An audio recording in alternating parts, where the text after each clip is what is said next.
Good morning. This is the Eager Beaver Show. You are listening to a True North Eager Beaver Media Incorporated podcast.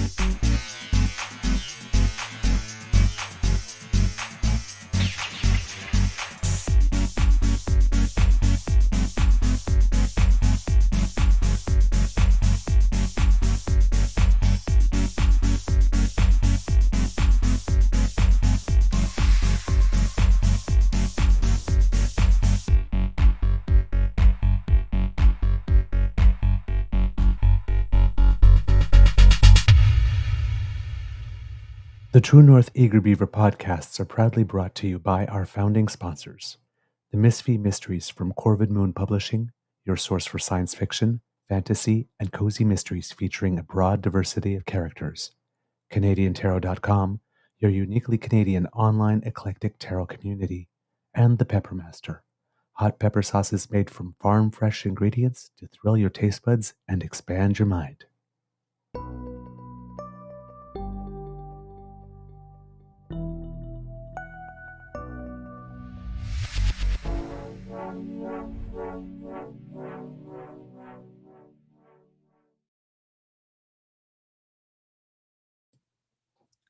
Well, good morning and hello, kids and cubs, and welcome to season 5. And I believe it is episode number 755 of the Daily Beaver Morning Show. Always 100% Canadian.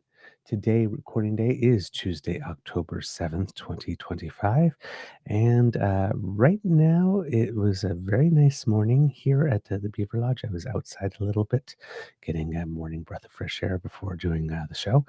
But according to the weather report, within about an hour or so, it should start raining. And it looks like if the weather forecast holds true, that we will be getting something close to like 18 hours of consecutive rain, and in a decent quantity that could be such we would get more rain in the next 24 hours than we got in the last 2 months total.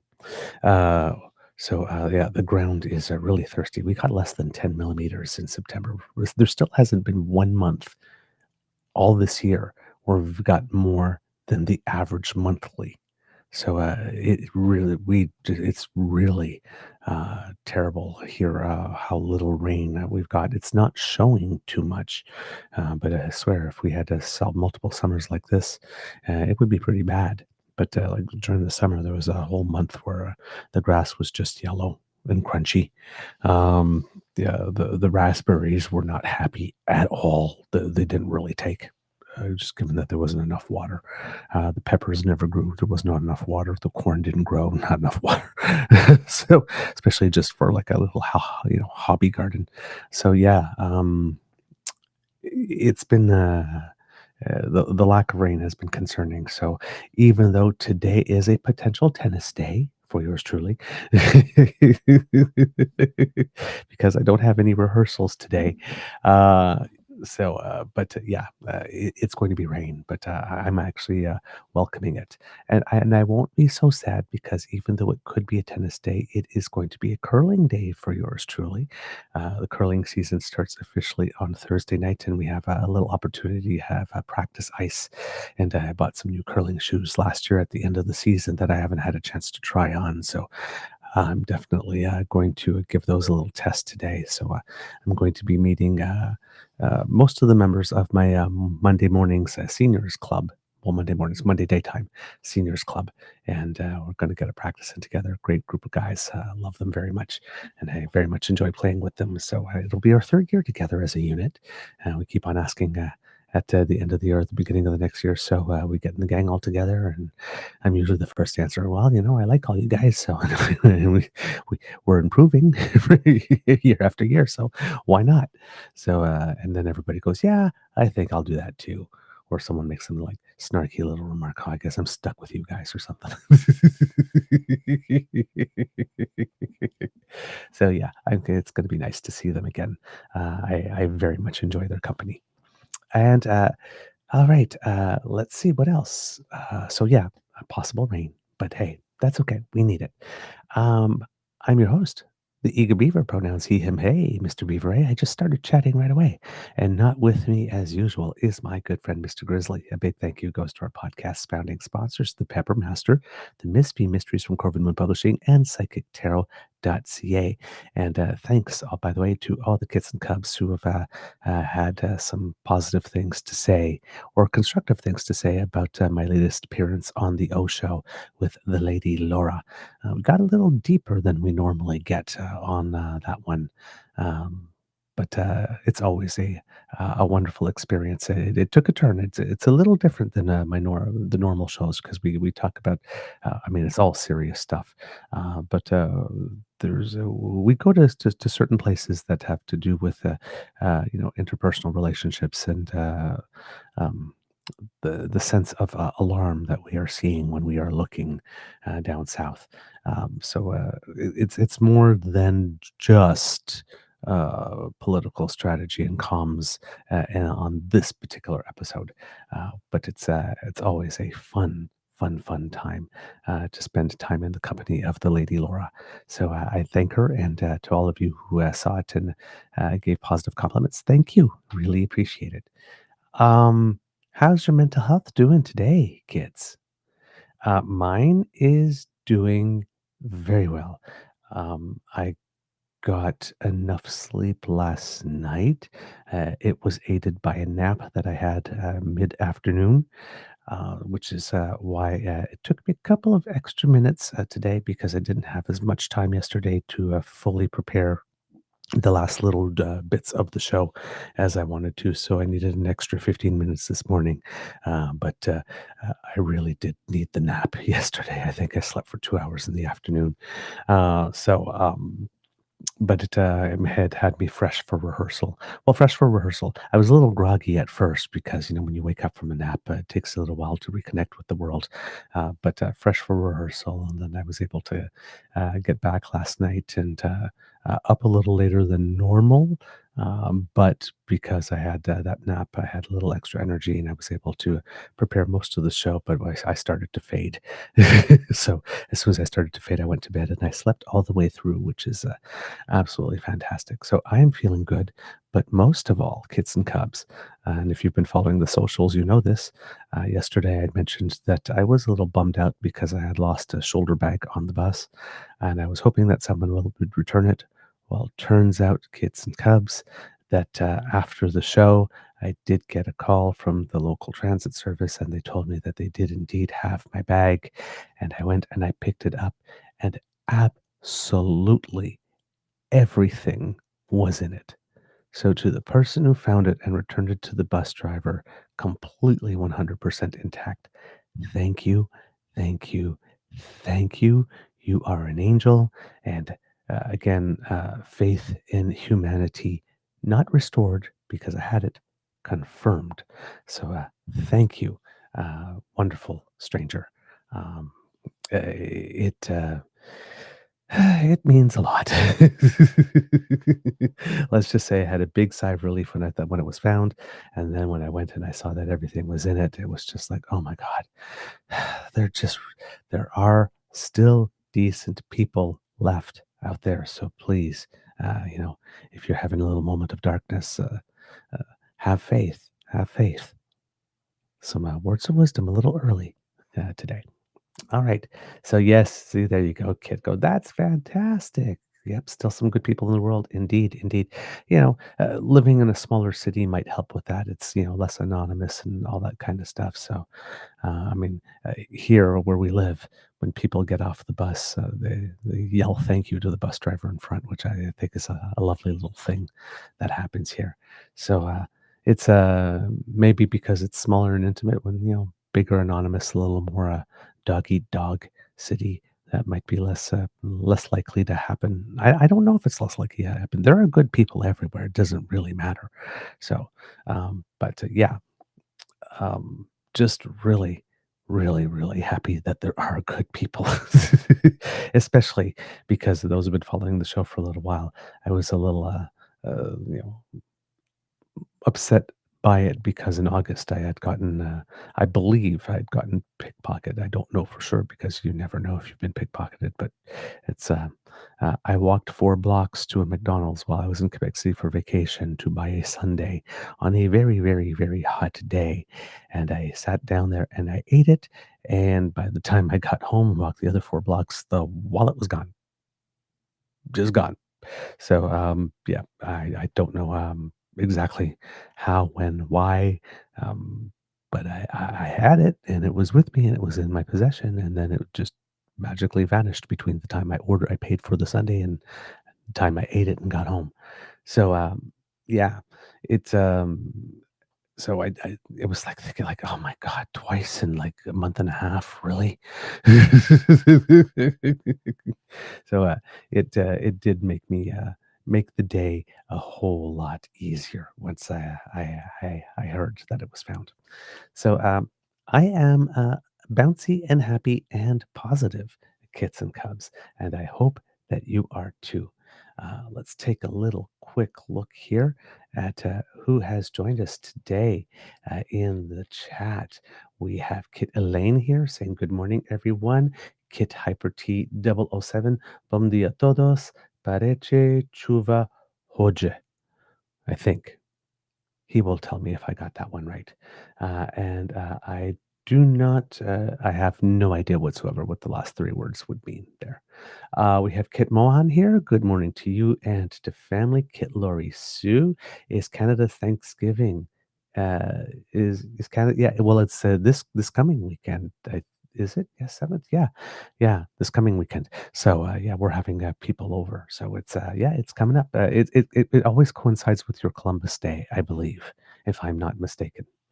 Um, it's either around Columbus Day or it coincides with the Columbus Day or somewhere around there. Canadian Thanksgiving does. We have Kit Wishful here saying, "Good morning." Yes, and good morning to you. Kit Swanky Frankie is here, uh, saying it's his 3rd month anniversary at work, officially hired and past probation period. Woohoo! Oh, so yeah, except that financially, it is not as um, uh, fulfilling as his previous situation.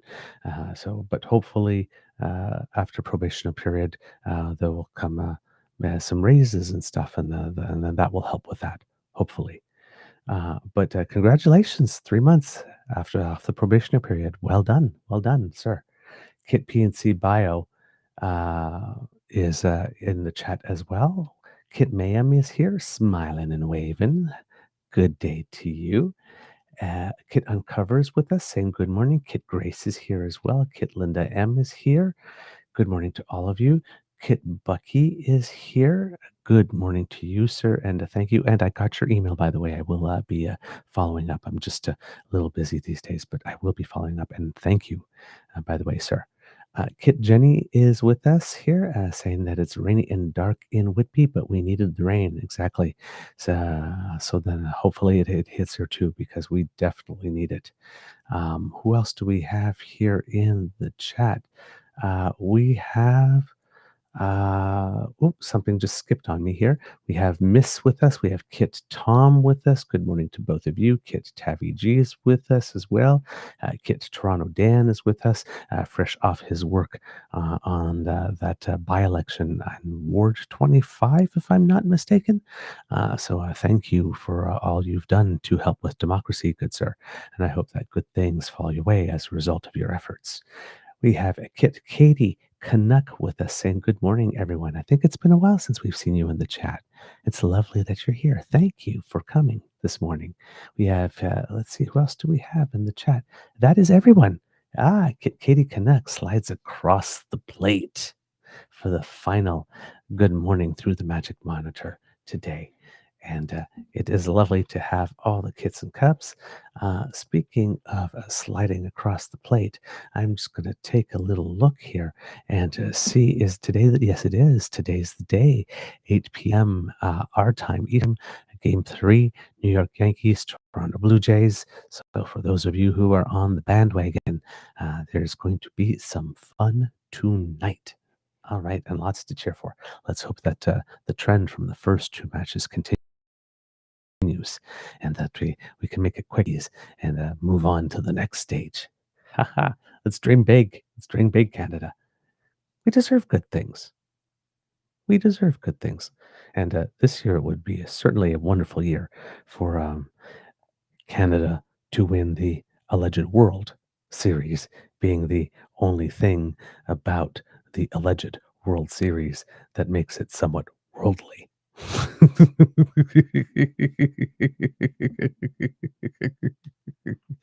And I'm sure it would make a certain person that I'm thinking of uh, r- rather unhappy that all those American teams with all that money weren't able to win, quote unquote, America's pastime, the big trophy from America's pastime. There would be a little bit of Schadenfreude. I, again, I can't help myself. I'm petty. It might be the first time I've wanted uh, a baseball team to win the championships. Uh, uh, Not only because I would want the team to win, but the bonus is that I get to be petty as well.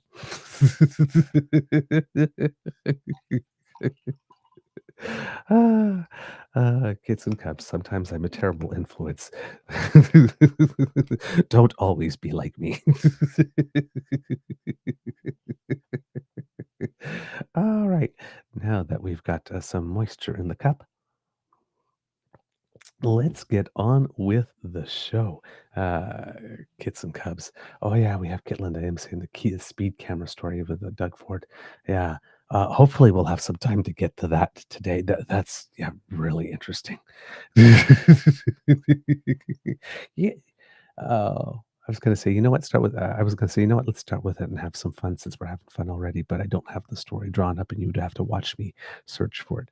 So I'll keep with the regular show. But Kit Linda, please, before the show ends, in the chat, do remind me if there's time. Because I was wondering what the deal was with that with Doug Ford. Because then I heard some rumors about one thing, but that couldn't be confirmed, so I didn't want to run with it. And a little piece of news came about yesterday, and it's like, ah, yeah, of course. Now that makes sense. And it's a little funny. So, well, I mean, it's not funny in that what's happening shouldn't be happening, but it's like, yeah, of course, that would be Doug Ford's a lot in political life. All right, let's see. Kit Toronto Dan says, I made a bet with an American spacer from New York City. If the Jays win this series against the Yankees, I get to co-host his next space. Ah, now that's a fun bet. Good on you. That's a way to get into it. That's a way to get into the spirit. Good stuff. Good stuff. I like that. I like that. Okay, kits and cubs. Um, Obviously, and we hinted at it a little bit yesterday. The big story is Mr. Carney, or Prime Minister Carney, if we're following protocols, goes to Washington.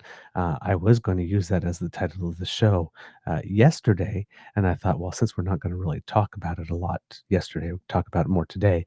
I would save it for today. And everywhere is it Mr. Carney goes to Washington, Mr. Carney goes to Washington. So I had to switch it up and go Carney Trump, trap or treat, because 'tis the season, right? I know that there are a lot of kids in the Cubs that love Halloween, and maybe one or two of you who love it a little more than Christmas, even. So I figured I'd give you all a little treat today with the title. But yes, Prime Minister Mark Carney is heading to Washington, D.C. Now, we heard some hints about this late last week that it was going to happen. And then we heard that it was indeed going to happen. And then we got the date would be Tuesday. He did leave yesterday for it. So he will be waking up in the United States. Not go alone, if I am not mistaken. Ministers Anand, LeBlanc, and Champagne. So, his point person, minister for dealing with the U.S. on trade, his minister of finance, and his minister of either foreign or global affairs, depending on how you refer to it, are with him. So those are, in this particular instance, would be the big three on this file, which has led some people to speculate that there might be something arising out of this meeting.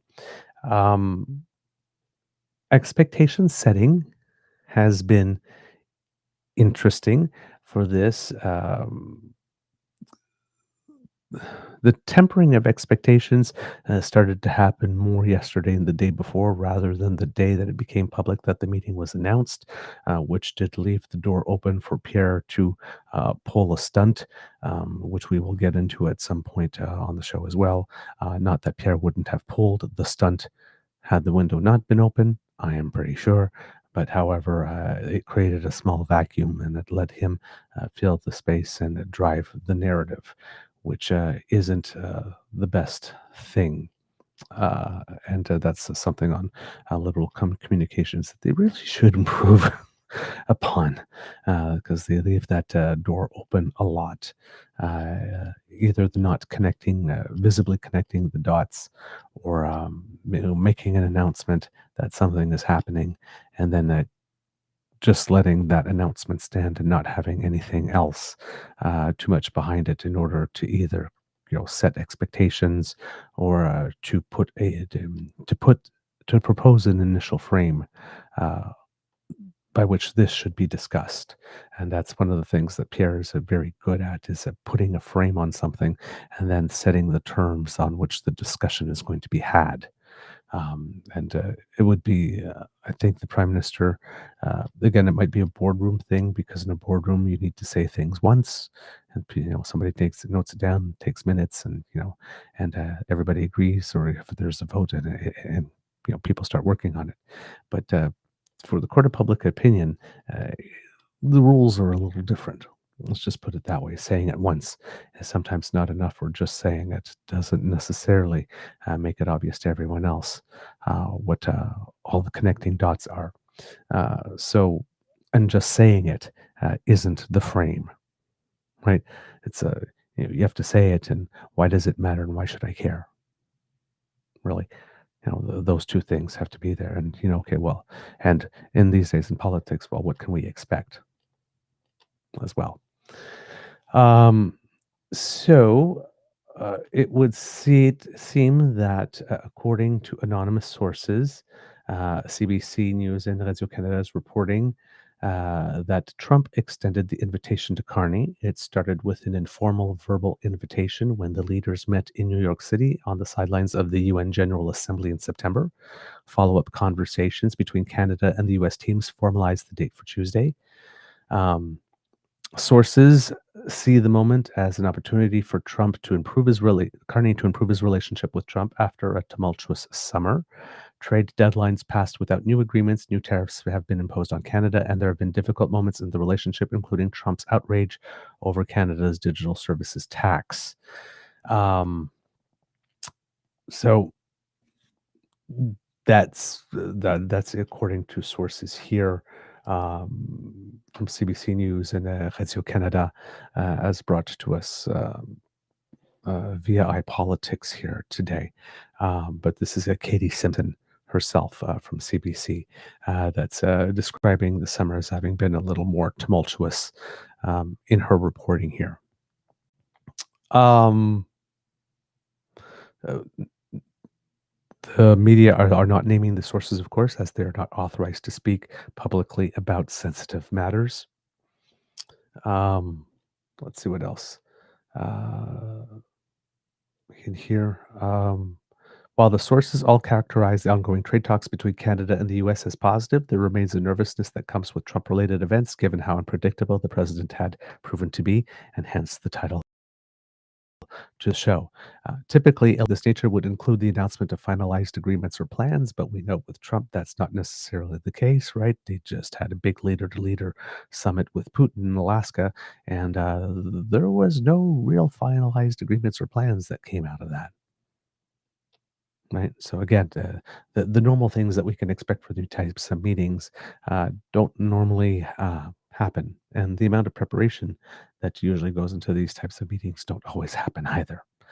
The sources speaking to CBC News and Radio Canada are cautious when discussing goals, given Trump's unpredictable decision making. The sources feared setting expectations only to see an unexpected reversal, and I believe that that's very wise in terms like you know let's say, for example, there's some speculation about this, that there will be some movement on steel tariffs, perhaps aluminum tariffs as well, but steel tariffs, let's say.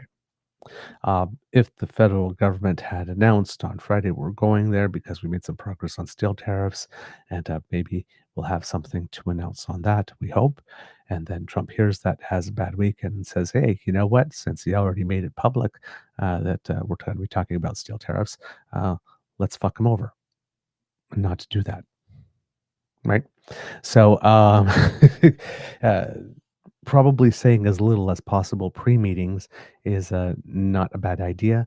The part where they may have failed, however, by not saying so much was, I saw some pundits making some comments that they could have said, well, we've been talking and talks have been going. We've been making some progress. We've got at a stage where the two leaders should meet because, as with President Trump, it's really uh, no matter what comes before, it's the leader to leader discussion that really determines whether or not something is going ahead. So we're at an inflection point where these types of discussions need to be had. We don't expect to have any major announceables, and but we're continuing to do the work, uh, making sure that we get to the best possible deal for Canada and leave it at that. And then if there is an announceable, well, then, oh my God, well, look, we made so much progress that here is a bonus and frame it that way, which allows people to frame it as a win, uh, in a bigger win than it would be because you set the expectation that, uh, not going there seeking to come out with a major announceable and you got one anyway, right? Which would definitely throw Pierre for a loop. Be it so you want to do that type of preparatory work in these types of situations, and that when the announcement started circulating around Thursday or Friday of last week that this meeting was going to happen, that part wasn't added on it, right? Why are we meeting and what are the expectations? That came later. That's the part that allowed Pierre to fill in the void and saying, well, gee, I hope he comes back with a win because, my God, he's the one that promised that he was the magical guy who had the powers to get that done. And, well, he hasn't brought back a win so far, as if, you know, rerun short pants could probably do better. I mean, his idea, he is still saying in the press, well, I would try to negotiate a tariff free deal, which is really stupid because one, Canada has never had a tariff free deal with the United States at the best of times. Number one. And number two, as far as we can tell, the only allegedly tariff free deal, allegedly on the table, is for us to join the United States and become its allegedly cherished 51st state. So unless Pierre is telling us that he would present into the awful office face down, ass up, no lube, um, to get that tariff-free win at the expense of our sovereignty, um, he doesn't have anything, right? And the other part of this, of course, is that it's not only enough to have a plan with Trump, because when you have a plan with Trump, well, you still have the Trump element. And we always say that no plan survives first contact, but that is especially true with Donald Trump. So having, Pierre basically telling us, uh, he would try to negotiate a tariff-free deal when there isn't one on the table. Not only shows that he's not serious, but after saying, "I would try to negotiate a tariff-free deal," Pierre Poilievre has nothing. What would he fight for? What would he not fight for? What would he accept? What would he not accept? How would he go about it? And what if you can't get a deal with Trump? What if a deal's not possible? What's our plan B? He doesn't have any of that either, right? Whereas with Mark Carney, we do have a plan B, right? We are trying to negotiate the best deal with the United States as we can because geography, right, makes it such that we kind of have to at a certain part. But we are looking elsewhere when we were rerouting because should things not improve with the United States, and they could not improve with the United States up until midterms or for the full 4 years with Trump, or depending on what he does, if he decides to try and stay for longer than that, if Trump goes, but Trumpism survives, and uh, it's ingrained enough that this is now a new normal. It could go on for longer than that, so we need to have a plan B, right? Not just say, I would negotiate a tariff free deal and assume that you would get it and have nothing else on the table to offer. So Pierre doesn't have anything. Whereas with the Prime Minister, we do see that there's a plan A and there's a plan B, and there's probably even a plan C somewhere down there because central bankers love contingency plans. So in that sense, we see the dual tracks that he is pursuing, and that's why Pierre is working so hard at saying that Carney is not only a failure with regard to his trade policy with the United States, but Carney was a failure when he was in the UK as well, which we've debunked. That is not true. And then at everything else as well, with going to Europe and Asia and South America and all that, and trying to open up the doors for increased trade there. In those instances, Pierre's strategy is always to diminish. Oh, it's just a contract. It's just activity. It's just right. So those are the two tracks. But everything is to chip away at the image or the impression that Mark Carney is the person for the job. And the thing that Pierre is not realizing, and maybe a lot of people don't think of, is it because it takes two to tango, right? Mark Carney can still be the guy for the job, the best guy for the job, and can still ultimately end up being unsuccessful because you have a partner on the other side of the table that just does not want a deal. We've said it on the show. Trump and Danielle Smith are very similar in that they would prefer to have the drama than to have the deal. Because drama they can milk in perpetuity. A deal, well, you've agreed to something. Again, not that that has stopped Donald Trump because he said that the Cosmo deal was the best deal ever negotiated in history. And, well, here we go. 4 years later, he's not happy with it. Or 6 years later, or how many years later after we negotiated, he's not happy with it again. So, even that, the fact that you said something was fabulous, the best thing ever just a few years before, and you turn around and you go, nope, don't like that anymore, doesn't really matter in that particular political arena. So, you know, Pierre is doing the best he can, I guess, with what he's got. The problem is that because of his blind spot and because of his predetermined strategy of just debasing everything and being Canada's abusive boyfriend, it doesn't leave him with a lot of plays. If he decided to opt for a little more nuance, he would have more avenues, right? He could actually show himself trying to be helpful, genuinely trying to be helpful. And when it doesn't work, he can turn around and says, well, I did my best. He couldn't get it over the line, but it's not because we didn't help. And there'd be another avenue, but he doesn't choose that, right? Because Pierre is who Pierre is. So we have that. But so Prime Minister's going. It's at the invitation of the President of the United States. And how would I put it here? I'm trying not. Uh, I'm trying to be sort of middle of trying to go down middle of the road here. um,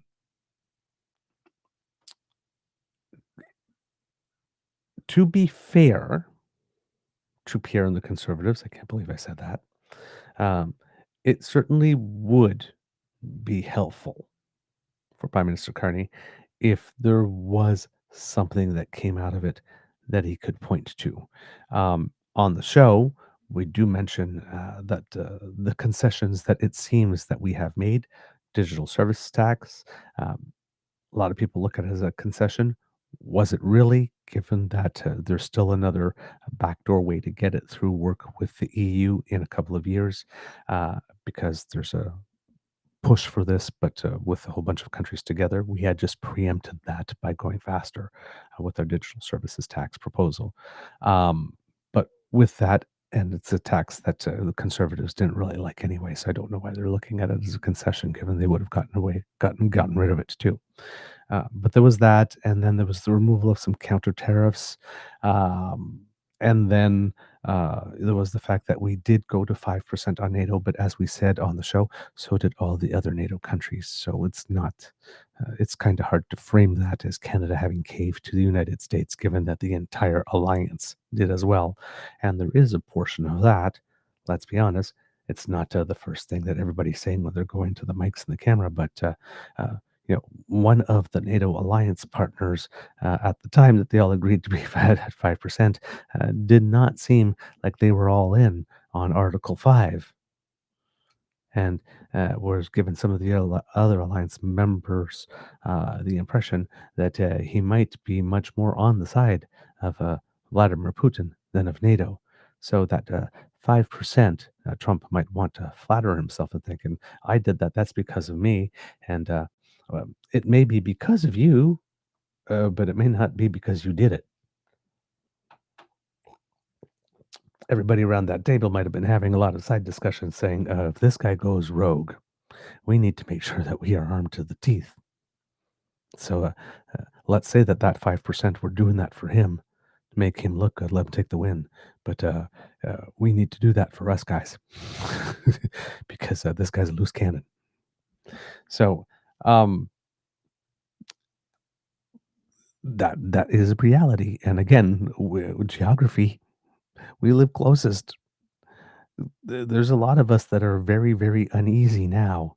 The fact that we didn't spend a lot more money on defense during all those years that we thought that the United States was going to be our BFF forever and always have our back. Because if you haven't noticed, the military disparity between our two countries is rather big. We kind of left ourselves vulnerable. We never banked on the fact that our alleged best friend would one day become one of our biggest threats. Oops, us. We should have prepared anyway, it seems.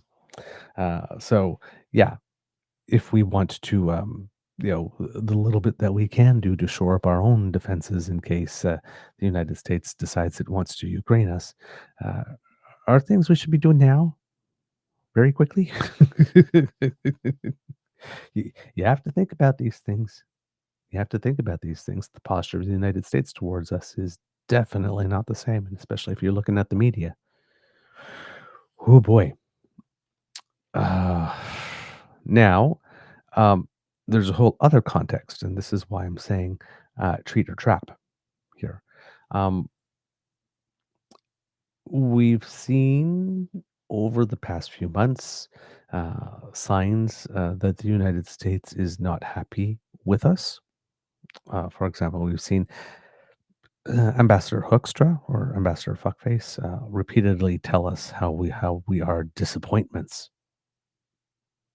We're just disappointing as a neighbor because we dared get upset that our neighbor, who we thought was our best friend, um, which was silly because nations don't have friends; they have interests. But who we thought was our best friend was suddenly deciding that it was in their best interest to assume us entirely. Yeah, we didn't see that one coming. Um, and yeah, that got our backs up. So yeah, there might be a reason why we're not as passionate about the Canada-US relationship as you and your leader appear to be at the moment. Like passionate as in like want to climb all on top of us, even though we're saying no. That's not passion. There's another word for that. The leader of your country was found civilly guilty of it in the state of New York. Just saying. So, yeah, no. We said no. um, then Trump's approval numbers are not the best at the moment, and it looks a little bit like he was being played by Netanyahu and Putin, and that didn't help him very much. And he's being told every now and then no by certain courts, and that doesn't make him happy. And well, just overall, things are not great at the moment for him.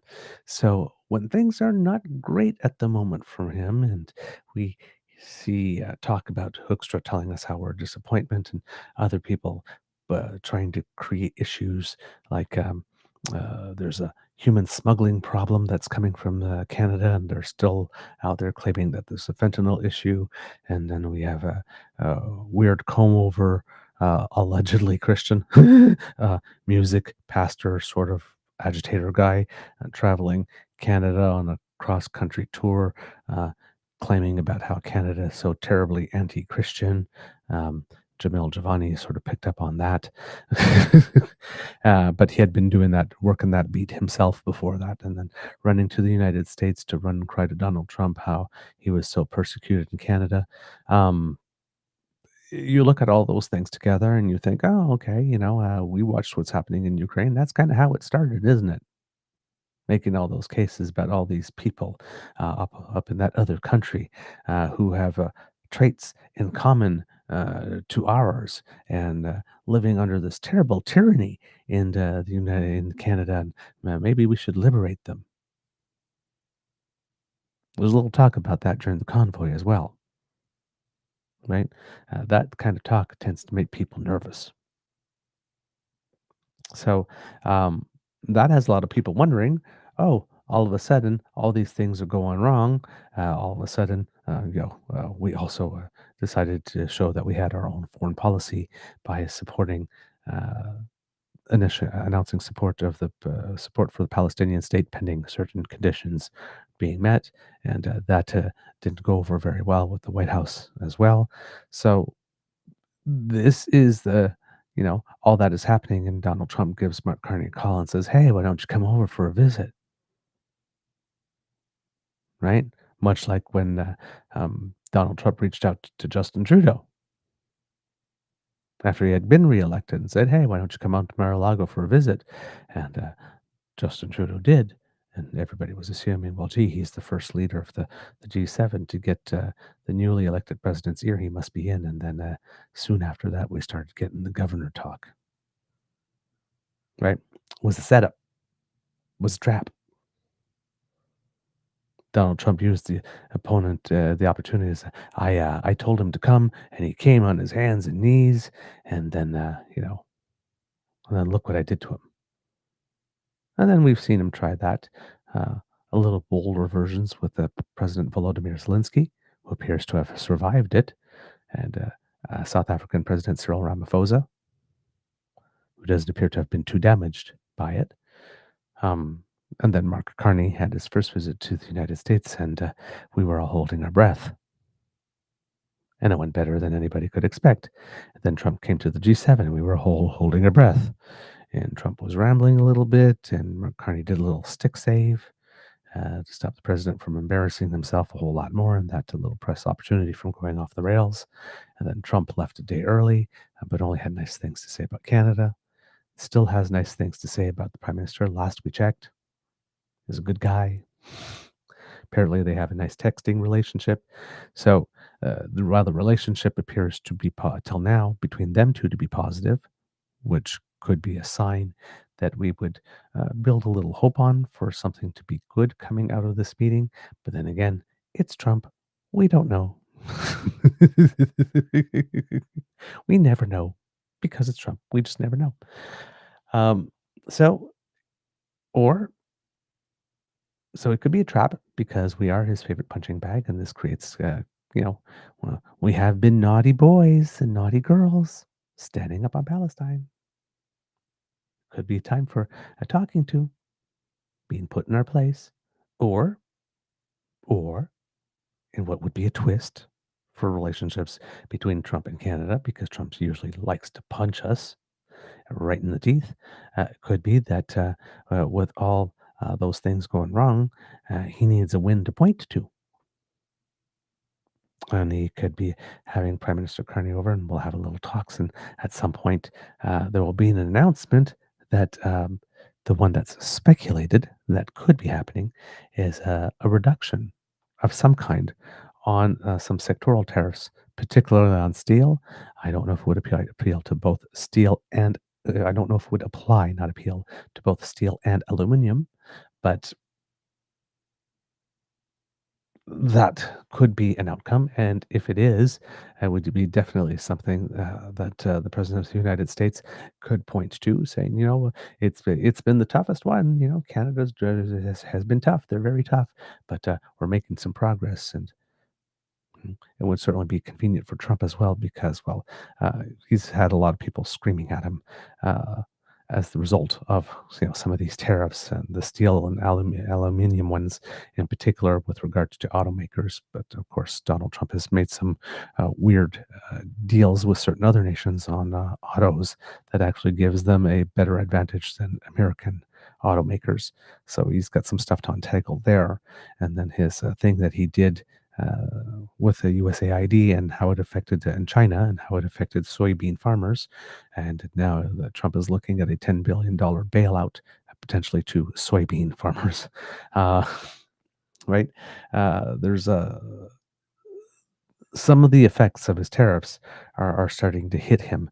So this could be an elegant way for him to eliminate some problems in terms of calls coming from inside the house on steel tariffs, particularly the military, let's say, and claim it as a win, making progress with Canada, and you know, like I said, giving himself a positive story. See, I can play nice with others and make deals and all that kind of stuff. And with the reputation that Mark Carney has, maybe try to spin that for a few days. But things are not going well for Trump. So uh, if he needs a distraction, and Canada is going to be the distraction, if it goes as usual, he's going to punch us in the teeth somehow and use this opportunity while Mark Carney's there to try and embarrass him in some way or embarrass us or soon after he leaves.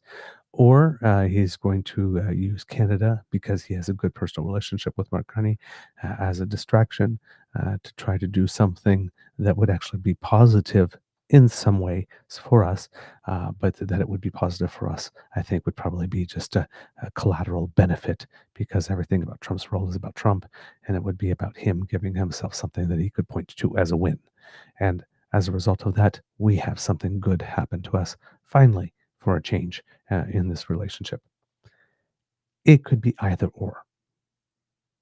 It really could be either or, which does make the job for the government difficult when it's trying to set the stage, which is why probably the only thing that they could have done really is to set the expectations so low, saying, like this, the talks are at such a point where it would benefit from leader to leader communication. And that's what we're going there for. Don't expect anything. And if something happens, great, bonus. Because everything else, there's just uh, if you telegraph anything, Donald Trump can decide just to zig instead of zag just for spite, right? So you can't leave that opportunity open, and then you can't promise anything because even if Donald Trump had promised it to you the night before, saying that we're going to do this, things can change very quickly, and then that leaves you holding the bag, which is not great, right? And then. Uh, and then if you actually um, do well, I think those are the two major options really. There's various nuances uh, along the spectrum both ways, but for some reason, I'm sorry, kids and cubs, I am distracted because my screen timed out, and I'm trying to get my screen back. There we go, and it was not accepting the password. So I apologize. I got thrown there for a second, and I was trying to make it seem seamless, but it didn't work. So I figured I'd just tell you what was going on. All right. So in that light of what could this situation be, noting that it could be pretty much anything, and how do you prepare for pretty much anything? Um, it's very tough. According to all of this, there's also another context going on that is making things tough for Trump, in that the United States has been repeatedly showing us how it intends uh, to make America great by punching itself in the dick. So currently in the United States, there's a shutdown, right? One of those infamous shutdowns that we've been having a lot over the past few years, because Congress can't do the basic work of getting together and actually passing a budget. In this case, in the United States, because of the allegedly one big beautiful bill, a lot of people had their health care benefits cut. And right now, the enrollment period for the ACA or Obamacare is underway. And the Democrats would like a lot of the health care things that had been removed in the one big beautiful bill be passed, because the bill needs 60 votes. And President Trump does not have 60 votes in the Senate. So has to negotiate with Democrats. But the Republicans are taking the attitude that negotiating with the Democrats means that the Democrats have to capitulate to what the Republicans want, because the Republicans won. And the Democrats this time, because often they do, have decided not to play ball. So while the Republicans are out there blaming the Democrats for the shutdown, even like putting it in all their communications, and even some of the employees that they furloughed, some of the employees that they furloughed that wrote their own out of offices messages, have discovered that their out of office message has been replaced by words from the Trump administration putting out there blaming the Democrats for the shutdown. But the Democrats control neither house and none of the three branches of government. So there's a big gaslighting operation going on. They know the deal is not good and that the people don't like it. And word on the tweet is that there are certain Republican senators that would be happy and are working with Democrats on ways to correct some things about the one big beautiful bill, to bring some of the health care benefits back, especially Republicans who are in swing districts. Are certainly going to lose their seats once it becomes clear that so many people have lost their Medicaid benefits or otherwise. Obamacare premiums in some places are set to go up 117% year over year. Um, in a country where affordability is an issue, that's not going to go over well come midterm time as well. So Trump has been creating some problems for himself there, which is another reason why he might need a win, and to lower those sectoral tariffs, so that would lower prices as well. So, like I said, it's not for us; it's for him. But while he's doing that, he's also announced other tariffs. Right? There's an extra 10% on lumber happening. There is, I think it is a 25% on wooden cabinets and vanities, that is rising to 15% starting January 1st. And even with this, when they're talking about a potential reduction on steel tariffs, uh, in the social media post on Monday, Donald Trump said that he would slap a new 25% tariff on medium and heavy duty truck imports on November 1st, which would particularly impact a company in Quebec. Uh, they, they're not really integrated in the sort of regular auto manufacturing chain, but this is a one of in terms of a medium and heavy duty truck imports or products. It is what they do indeed produce, and some are saying that this was particularly designed to target that, given that people in the United States know. Um, how much of Mark Carney's personal popularity and ability to remain as prime minister depends on the seats he has in the province of Quebec. So that seems a lot of people are saying that this seems one that's particularly tailored. So while he might be getting ready to give to us with one hand in terms of the steel tariffs, if that happens, uh, he's already setting up how he's taking with the other, right? Um, but again, this will also affect the United States. So the like I said, Trump is not setting the conditions for himself in order to be able to have the outcomes that he wants at the end of the day. Um, I believe that um, um, over the last little bit, if I'm not mistaken, there was a statistic that I had put aside here. Uh, it was can't find it off the top of my head. God darn! I wish I should have put a better note on that one. I'm sorry, kids and cubs. But it was about the total amount of money that the United States has taken in. There we go. I found it. American consumers are now facing 17.4% average tariffs on goods, according to the Yale Budget Lab, which is a nonpartisan think tank. That means that the average U.S. household is spending $2,300 more annually than they did when Joe Biden was president on the same goods. This is a tariff level or tariff tax or import tax for the United States that matches levels not seen since 1935. And under Biden, the average tariff was 2%. So affordability was what an issue that brought Donald Trump into office.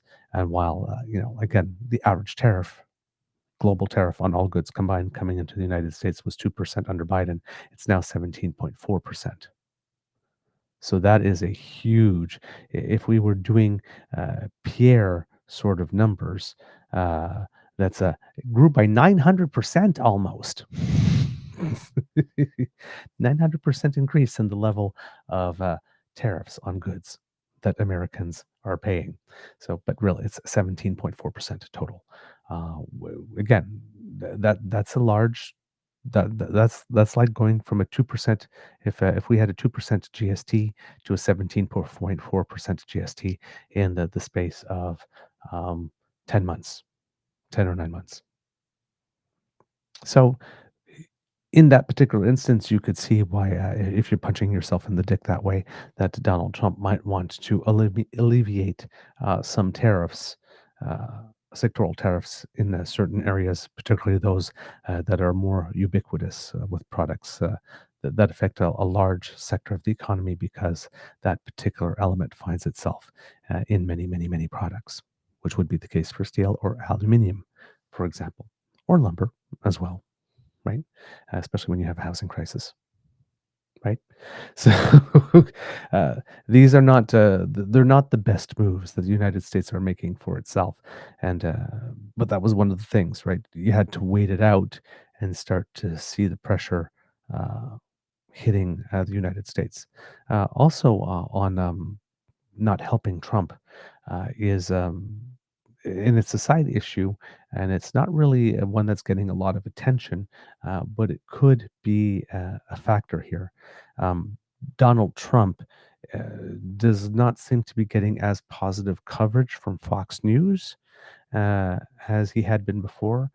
People have been noticing that in White House press conferences with the spokesperson Carolyn Levitt, that there are a lot more pointed questions that are starting to come from Fox, and that Fox has been showing the answers, the insufficient answers to these questions on its network.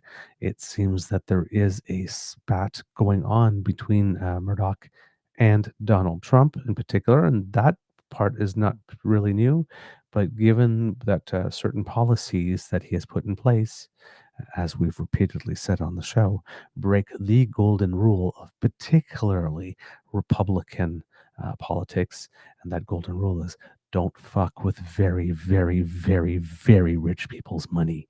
And Donald Trump appears to be doing that. And it seems that Mr. Murdoch, word on the tweet is not particularly happy with that.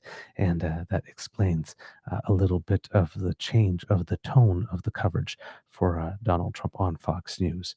And that might be playing into some of his decisions as well. So a win in a negotiating something with Canada that he could point to and have his people go all over Fox and have a little more positive coverage, given that, you know, again, maybe some of the more negative coverage on Fox has been influencing those approval numbers. Right.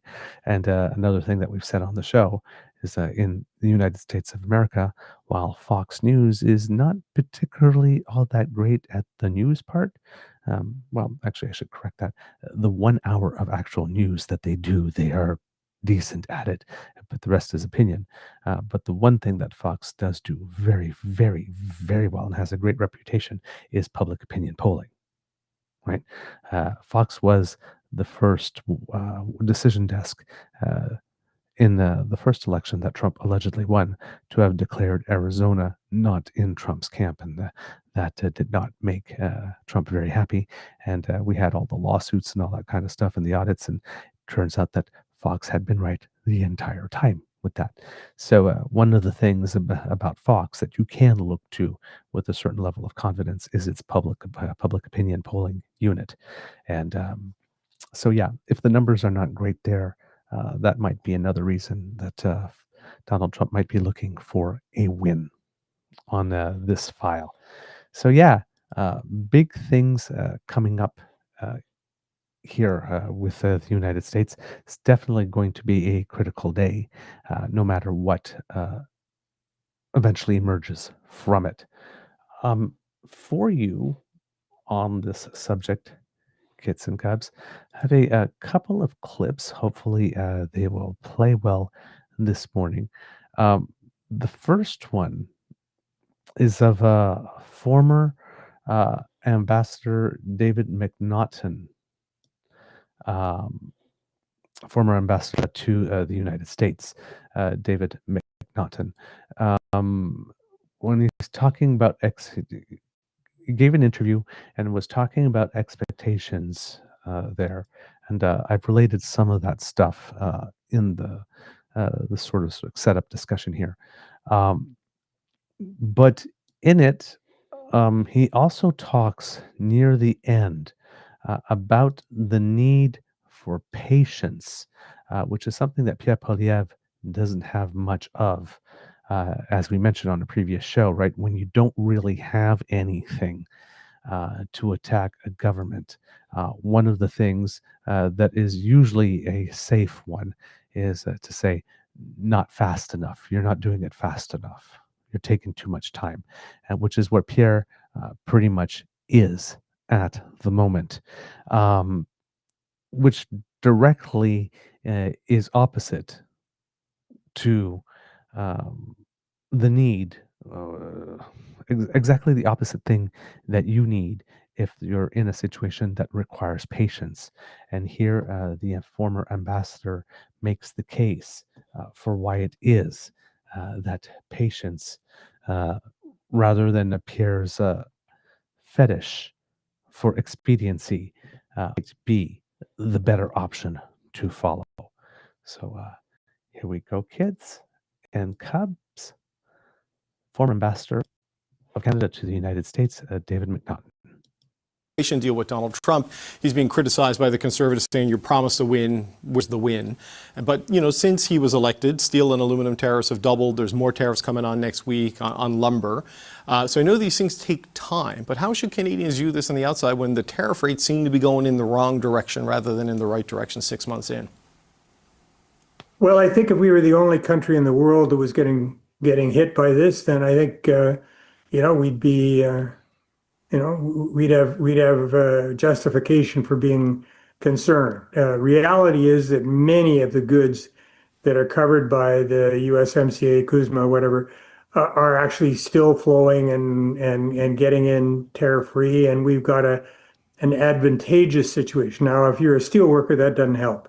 But I think, as I say, the easiest thing is to do a bad deal quickly. I mean, we were under a lot of heat when I was in Washington, from people to do something quickly. We were under heat to, establish a quota deal under the, steel and aluminum tariffs.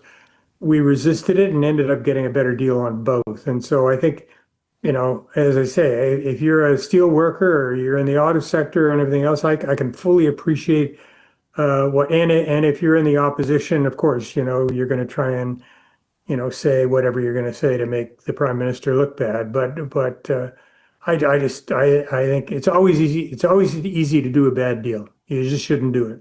That's all. Former Canadian Ambassador to the United States, David McNaughton. We always appreciate the time and the insight, sir. Thank you. No problem. So there. Yeah, it's always easy to make a bad deal.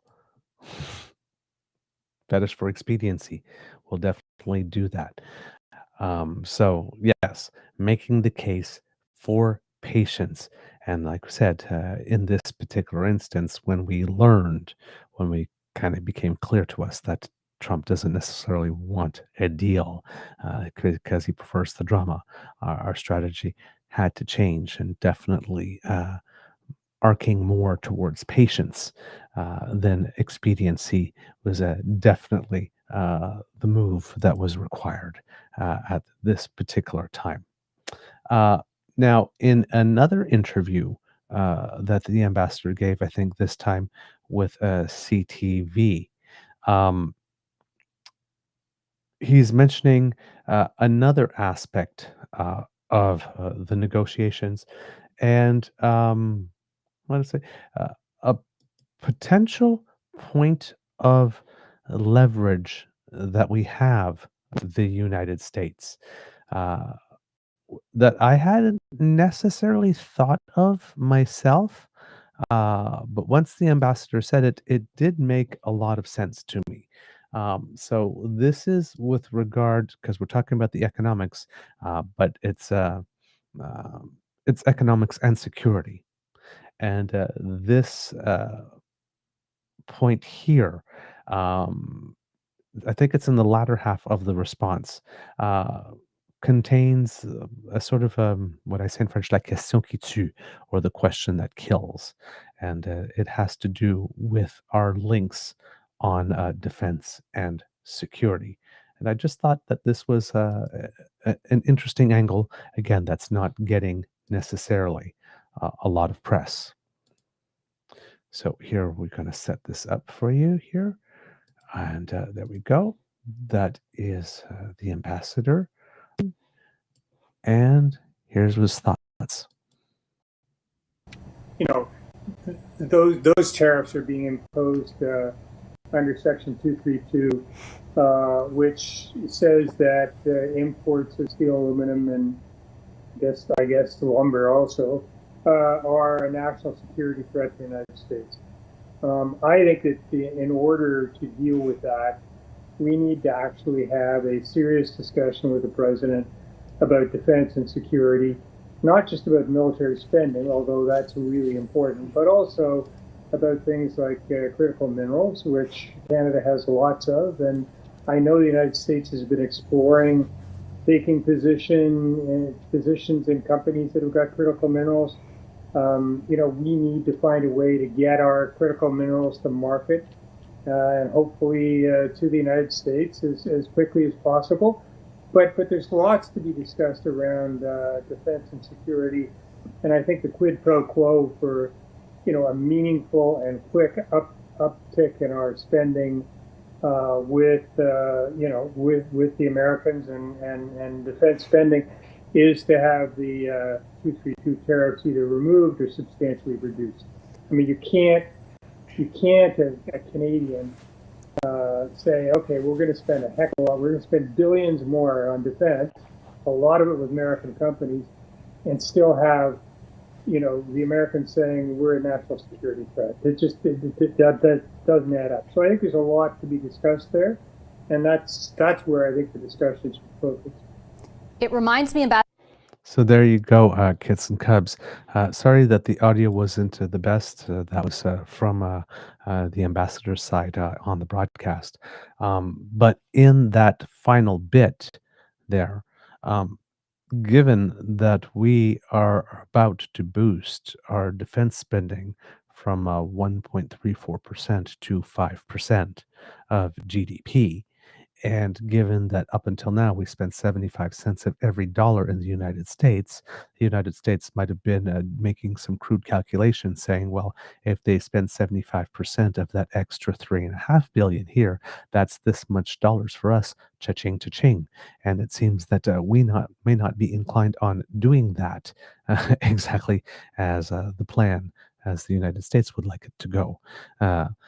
We're looking elsewhere. And that could cause some consternation. But here's the thing.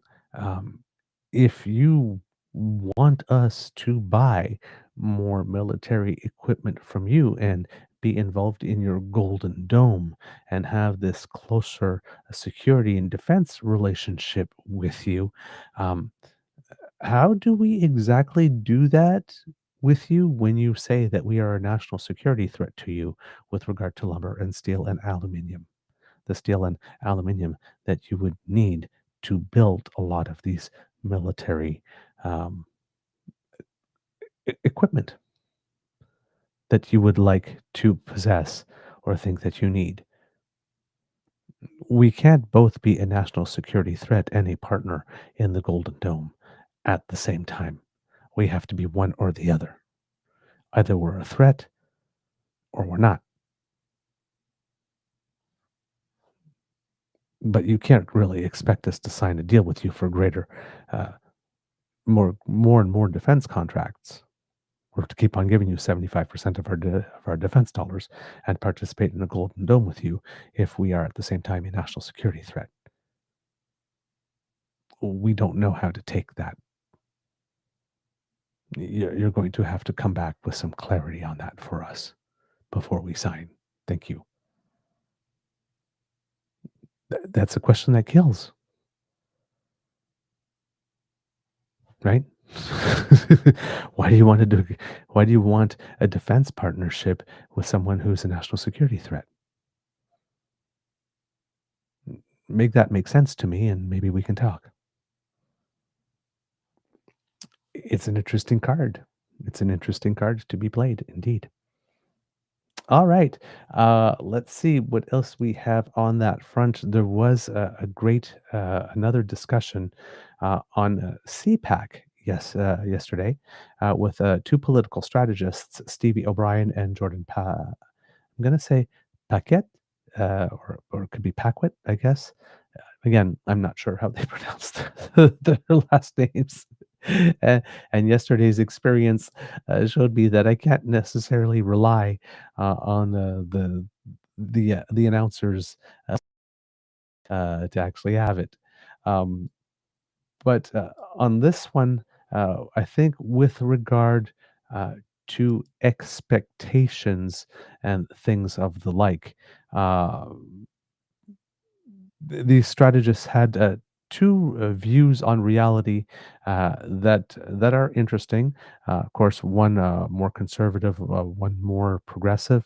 The conservative one, uh, there are the typical things in it. Well, not typical things. There are several things in it that would you would expect someone that sees things through a more centrist lens would initially bulk at. But there's also a couple of good things in there. It's not so hyper partisan that there aren't elements of value uh, in there. So I'm going to present this to you. Might be in a couple of chunks. Uh, because there was a core thing that was good, but the more I was listening to it, what they were saying after was building on it and was still good and very valuable. So I might present this to you in chunks rather than in one just full block, depending on how good my memory is to be able to address what it is that they spoke about in the clip. All right, kids and cubs. Again, very interesting conversation here between two politiologists on what is going forward. So making sure that you guys are set up. There you go. That should bring that on the screen. And here we go. Because they haven't to this date. Mm-hmm. Do you think the elbows up strategy has to change, or that parlance dropped altogether?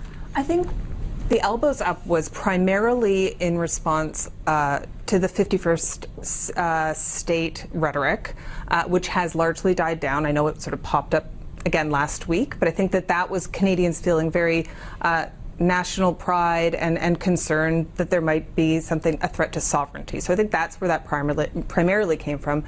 Secondly, the trade war started I think the whole world thought this might be a bit of posturing. This might be political talk, it might be showmanship, and that Trump was just kind of doing, performative. But as time has gone on, you see that, no, this is a real change in their strategy. They are pro-tariffs. The tariffs are not just a performance tool. They are a revenue generation tool. And so I think there is a recalibration. There's how are we going to operate? This isn't just for show. This is the new reality, and we're going to have a different tactic. And we're seeing a pivot there. Recalibration, as you say, which actually brings me to Pierre Poilievre, because in the interview he gave, 2 weekends ago to Vashti Kapellos, whose name I can say because she's my friend. He basically said he would still be working towards a zero tariff trade agreement. But, who really believes that is possible with this Trump administration so committed to tariffs? Well, you have to work on it, and you have to make that case and convince, especially in some of the, Stephen Harper was really good about doing this and getting some of the softwood lumber tariffs dropped back in the Bush administration, also negotiating things with the Obama administration. Sometimes it's that quiet diplomacy that you do behind the scenes. When he went down, it was much thinner delegations that they would normally take, as opposed to Carney's probably taking the big plane with Prime Minister Carney's taking the big plane with tons of journalists and tons of staffers and cabinet ministers. So I think it's part of that style is a little bit different too. But just because we don't think something Trump might go for something doesn't mean we can't try. And it was the Prime Minister himself that said he was the one during the election that could get the deal, and I think largely was elected on that case. Yeah, well, it's interesting because it's almost a difference in strategy, right? Because on the one hand, you have Pierre Poilievre saying, I'm still going to push for a zero tariff deal, and now we're hearing from the government side, lowering expectations, saying we'll see what happens slowly, cautiously. What would you say to that, Stevie? So before we go into this response here, so in there, you did hear two different views, right? The view that we have sort of been seeing that the game has changed the United States, and therefore our response needs to change and move along with that, as the first person stated. In the second one, you see a little bit of some of the talking points. The Prime Minister promised he could get it done, all that kind of stuff in there. But you have that in there just because you think that the leader won't go for it. You still got to try it anyway, which is kind of interesting because, yes, that is a true thing. But when you look at the context of the Prime Minister going and trying things that maybe the president isn't necessarily going for, that understanding disappears from the benches. So you have the person here that's respecting the conservative point of view saying, well, you have to try it. Well, which begs the question, do you really think that Mark Carney didn't try to not get a no tariff deal somewhere along the way? So basically what Pierre is saying that he would do is probably what Mark Carney's first move was, and quickly realized that that was not going to happen. And given the fact that, every other country also has these tariffs. No country at all has been able to negotiate something in which these tariffs don't exist. So, as the person in the first making the first commentary indicating, it's not just posturing. This literally is, as Mr. Carney is saying it, a rupture. The United States has decided for itself, as is its right, as Mr. Carney did state, Prime Minister Carney did state, that it was going to interact with the world in a different manner, and the rest of the world needs to adjust to that. That's just the reality. It's not performative. It wasn't just for show. It wasn't just words. He's actually putting that policy in place, and it looks like it is going to be a permanent policy for the foreseeable future. So that changes things, right? It also creates the situation, the perfect conditions, as Ambassador McNaughton said, that where a more patient approach, if that is going to be the policy for the foreseeable future, and considering that Trump would really like to be president for life, um, you can't expect that you're going to go in and get a quick win in 2 or 3 weeks or 2 or 3 months, when some person has definitely sent the signal that they are going to dig in their heels, and you can't go in expecting that you would get a tariff-free deal when nobody else on the planet has managed to get that, and one does not seem to be on offer for anyone, anywhere, at any time. At some point, you got to deal with reality as it is, not as you would wish it to be, which is what Pierre is still doing. So, the conversation continues, however. So, like I said, Michael Serapio asking how the panelist feels about the situation that he had described before we had cut off. And let's go to that answer, Kits and Cubs, because again, in it, a lot of interesting things and things to like. So let me bring that back up here, and here we go. I have a lot of faith in Mark Carney's ability to navigate this economic challenge. I think Jordan said something interesting about the behind-the-scenes work that Harper may have done in the softwood lumber. There's likely a lot of behind-the-scenes work going on between Canadian and American officials, between Carney and the White House, that we are not seeing play out. And So on this front, I'm just going to stop here because that's something that we've said on the show often as well, right? Just because the United States has been broadcasting at more regular intervals what it is that it sees going on and framing it, Canada and Carney totally caved, doesn't mean that that's exactly what is going on. Good trade negotiators don't negotiate in public, and we've got some of the best in the world. So there is a lot of stuff going on behind the scenes, as she's mentioning. But also on the softwood lumber thing, that was the thing that he had mentioned that caught me. When he said when Stephen Harper managed to get the softwood lumber tariffs dropped, and he said, like, he went in with delegations that were less flashy. It is always very important to remember that the true context of that claim is not so much that Stephen Harper managed to get the softwood lumber tariffs dropped. It's not what he did. Reminder, we had been debating this and fighting this at trade tribunals, international trade tribunals, for years and years and years, and we finally got to the last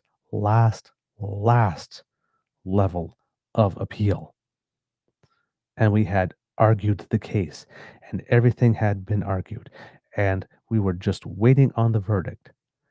And that verdict, it was expected that it would go our way, just like all of the ones before that got us to this point that the United States kept appealing, kept on losing on. And Stephen Harper, at that moment, right at that hinge moment where he could have just had more patience and waited a couple of days and actually had a legal precedent in international courts and trade tribunals in our back pocket that we could rely on forever, went to the United States and signed a deal, a new softwood lumber tariff deal. And we agreed to it. And Parliament ratified it. And a couple of months after it was in place, the United States found another reason to find a problem with this deal, creating another reason to impose tariffs and setting the legal process, multi-year, well over a decade legal process, back to square one, because there was an entirely new deal that made all the other legal cases moot And because we didn't wait for the precedent, we had nothing to rely on. Those are conservatives who did that. So Stephen Harper did not manage to get those lumber tariffs removed as it is framed here. Stephen Harper decided that even though we had a most likely winning case, to go to the United States and say, we're probably going to win this, so maybe we should negotiate another deal before the verdict came down, rather than waiting for the verdict and then say, you lost, let's negotiate another deal. The only reason they went away is because Stephen Harper himself took them away by presenting the United States with a golden opportunity to reset the clock back to zero and leaving us without any defense. That's what happened. So when you hear that reference a lot about Stephen Harper and the success with the softwood lumber deal, the reason we still have tariffs on softwood lumber today is because Stephen Harper did not have the patience to wait one day more for a verdict that most likely would have went in our favor and signed away everything that we had fought for probably over a decade to get to that point for something that lasted a few months before we were all back at it again. All right, let's continue with the response here, because it is good stuff. We don't necessarily, until everything's done, know if the digital sales tax was a trade-off on something else. The negotiations are ongoing. It's frustrating sometimes on the outside that we aren't seeing, play-by-play, but it's probably better for Canada and the success of the negotiations that some of it can be done, in that quiet sort of negotiation between countries. Okay, so I now have the Prime Minister in Washington. I will, by the way, be joining them. So what's a win here? What would you qualify as a win for the Prime Minister, a win for Canada with this visit to Washington? Jordan? He needs to come with some type of commitment. If he can get some of these sectoral tariffs removed or at least lowered so that we can say that, we do have a special trading relationship, that the Prime Minister does have a good relationship with the President, it needs to be something like that. I'm not saying they're going to come out and say, okay, we have the whole Kuzma 2.0, here it is, renegotiated. That's a process that's going to take place over the next year. But just getting some of these sectoral tariffs dropped to at least to show or getting some signal towards that. He needs something like that. If this is just another conversation, he could have did it by text, as apparently they text back and forth. Okay, so some type of signal would be the very least that you're looking out of this trip to Washington. Stevie, what would qualify as a win for the Prime Minister and for Canadians with this visit?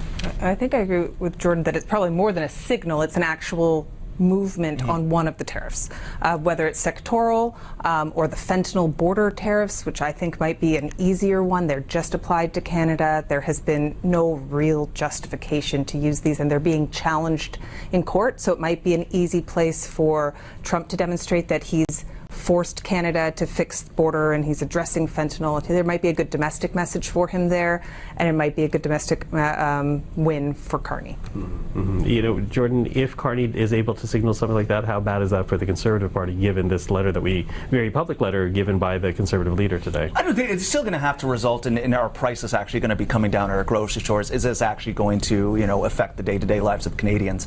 Look, I think Conservatives are hoping for a win. Everybody wants the economy to succeed. Right? Like we don't want to see the country going bad just because politically it might be good for one party. So no, I think and Pierre Poilievre in his letter today had offered to reach out to U.S. administration officials and play that helpful part. So no, I think it's something that you do have that bit of approach that we have to get a win for the economy. So just because of who's in the Prime Minister's chair doesn't mean that we'll be somehow opposed to it. Yeah. Any last words, Stevie? I don't know exactly what Poilievre can offer in this sort of state-to-state negotiation, unless he's sort of saying, because we're ideologically similar, we might be able to get a better traction going in some of the conversations. I think that's a politically dangerous place to be in. I can't imagine that any of that will actually happen. But again, if we were in opposition, I would expect that the Liberal government would be saying, or the Liberal opposition party would be saying exactly the same thing. It's very difficult when a major issue is a foreign affairs issue because opposition parties have less to do and less impact. Yeah, and more so with this administration, because the negotiations, where last time senators and Congress people seem to have influence on the administration, this time around it seems very much a top-down kind of exercise in Washington. Yeah. Yeah, so anyways, listen, Stevie, Jordan, thank you for this. I always appreciate the time. Thank you. Thanks. So there you go, kids and cubs. Some good commentary at the end, and this is why we're saying, that the conservative pundit on policy advisor or strategist on this one, giving his thoughts, wasn't all the way in the bag on this one. You can still see and hear the partisanship pretty clearly. But there's also some temperance in there where he's saying, a win could be getting some of the tariffs removed or a portion of them, and not a full out win, the manner in which Podiev has been claiming it. Right? You don't need the full package. That's probably not realistic. It's a process that's going to take time. And Pierre keeps on saying, that you just need to get a win now. You should have been able to get a win by July 21st. Which is clearly not realistic, right? So to actually see, as Steve O'Brien said, some actual movement would be very interesting in this particular case. Also opening the avenue that while everybody's talking about potential steel tariffs, it could be those tariffs on fentanyl that are applying just to us and that don't really have much of a justification, really. That might be an easier one for the Trump administration to take aside. But of course, then you see the more partisan part from Jordan Peckett when he's stating that, this still needs to have something that's going to reduce the price of things, that's going to affect people in the day-to-day lives. If there's a reduction in steel tariffs, if we are imposing counter tariffs on it, the U.S. reducing its steel tariffs doesn't change prices in Canada. It might give us more opportunity to send more product over, but it doesn't necessarily affect our prices. If they reduce their steel tariffs and we still have the steel counter tariffs and we reduce them by an equivalent amount proportionally, then we're talking about stuff that would be reduced prices in Canada. But in this case, reduced tariffs in the United States could create a situation, depending on how much, that there's a more activity and more demand for our product, which would be a benefit to us as well. So there is that. But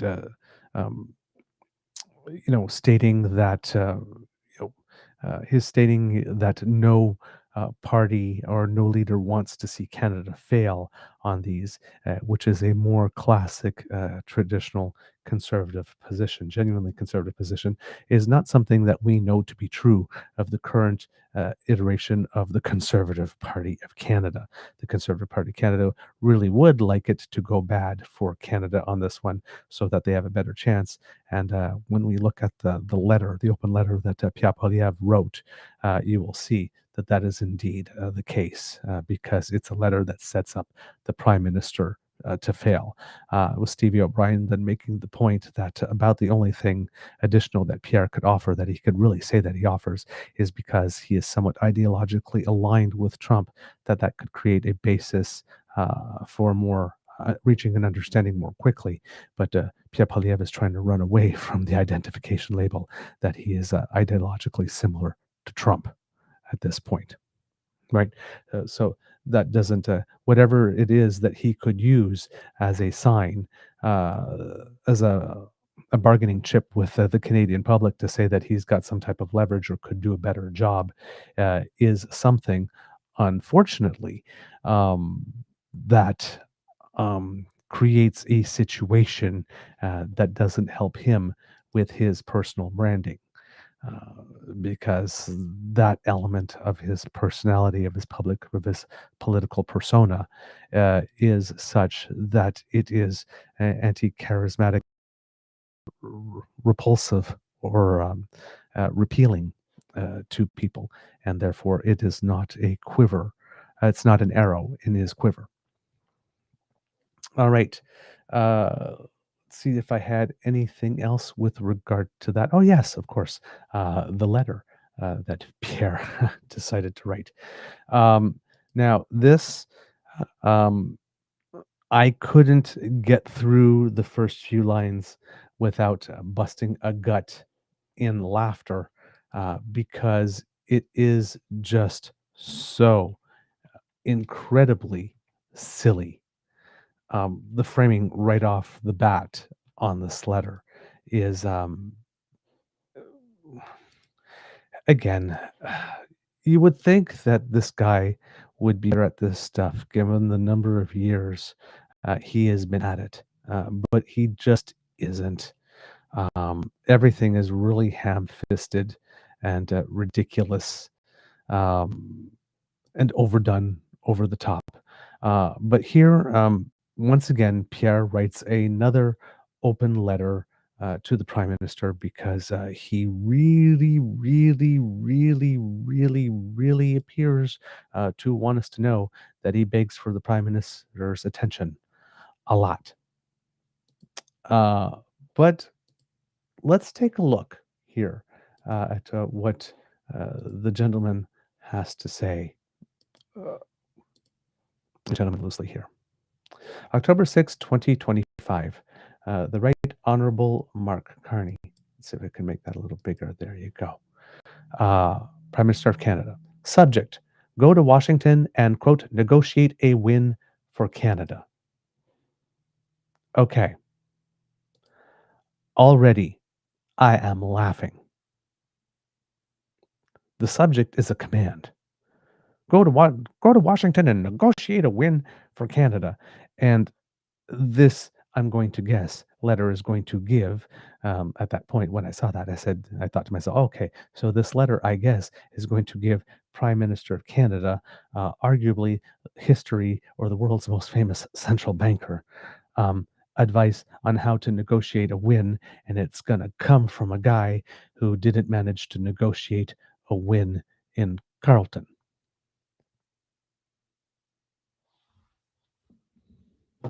As you can see, Mr.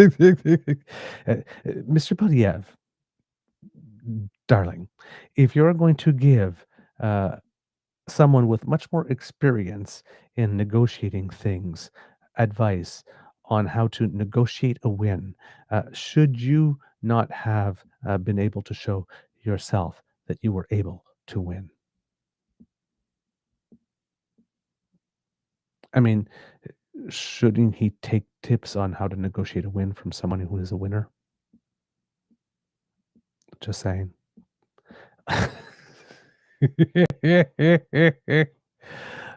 Poor Pierre. Okay. We continue on. And then again, just the smarm in it. Prime Minister, Conservatives will always put Canada first. No, they won't. We restate our standing offer to help you to keep your promise to negotiate a win on tariffs with the United States. That's not a standing offer. If we remember correctly, I think it was in January, Prime Minister Justin Trudeau asked Pierre Poilievre to work his contacts to try and set the stage for us to be able to make our case. And Pierre Poilievre did nothing because at the time his position was, well, there's only one government of Canada and we wouldn't want to create any confusion. Now, since Prime Minister Carney has become Prime Minister, Pierre Poilievre's position is not that there isn't one government at a time, but even though you are the duly elected government, trash everything that you ran on and won and impose our platform and policy program that Canadians rejected instead. And now he keeps on saying that he is willing to offer, but he never actually does pick up the phone to follow through on that offer. Now, does he? Just like he didn't And also begs the question, well, if you couldn't have a standing offer to help when Justin Trudeau is the prime minister and nothing from the United States side has changed, why is there a standing offer now? And why are you waiting for the prime minister's permission? Why don't you just help? So this is not serious. We only ask that you keep your promise in this meeting with the president. You promised a deal by July 21st, 2025. Still no deal. You promised to negotiate a win, in quotes. And now U.S. tariffs on Canada are twice as high as when you were elected, saying you would get rid of them. You promised elbows up, but then caved on dollar for dollar counter tariffs, the digital services tax, and more while winning nothing in return for Canada. Of course, as we all know, we can't do dollar for dollar tariffs with the United States. And I believe that that was a Trudeau promise early on, and that had been pulled back even during his time, just because the size of the economies are so much larger. If we did dollar for dollar tariffs with the United States, at some point we would run out of dollars. And the United States would still have a lot more economy. And the digital services tax that the Conservatives didn't like. And again, we still do not know if it was winning nothing in return for Canada just because it wasn't announced simultaneously. Right? You promised jobs, then killed 86,000 of them. That has absolutely nothing to do with what's going on right now. And of course, the fact that we lost 86,000 jobs in the world of Pierre has nothing to do with the fact that we have tariffs. You promised the fastest growing economy in G7 and delivered the fastest shrinking economy in the G7. I would like a fact check on that. Thank you very much, because according to July's numbers, that boost in economic growth of 0.2%, if it maintained itself for 12 full months, would be annualized economic growth of 2.4%, which in these current economic conditions would not be bad and probably not be among the fastest shrinking in the G7. Canadians suffering in your weak economy have no more time for you to bask in globetrotting, photo ops, handshakes, and press conference, but we're here to help. No more losing. It's time for you to deliver the promised wins. Get U.S. tariffs off Canadian softwood lumber, as Prime Minister Harper negotiated within 80 days of taking office. No, that didn't happen. They have more than doubled since you took office. Time for the promised win for suffering lumber workers, mills, and towns. Get U.S. tariffs off Canadian steel, aluminum, copper, auto tariffs that have doubled since you took office. Time for your promise win to reverse the damage. So you get the tone here. He does the same thing on get rid of Buy American rules that discriminate against Canadian builders, like you promised. Get rid of all other U.S. tariffs. Apparently, Pierre Poilievre is expecting the Prime Minister to do all this in one meeting today, when nobody else on the planet has managed to do anything remotely like this. It's a letter that clearly sets the Prime Minister up to fail.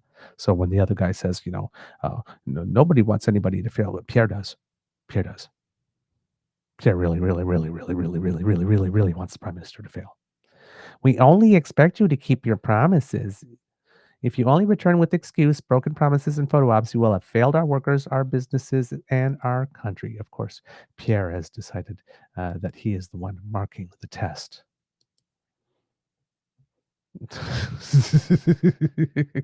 I am always, oh yes. And then after stating all this negative stuff, I'm always to help because we must all put Canada ahead of our parties. Best wishes in Washington, Prime Minister. We are all cheering for a big win for Canada. That's what we call nice nasty. I'm always happy to help because we all must put Canada ahead of our parties. Best wishes in Washington, Prime Minister. We're all cheering for a big win for Canada. Kiss, kiss, bish. Clearly not a serious letter. Clearly not helpful. Clearly, there's nothing in that letter. It's like, we're here to help.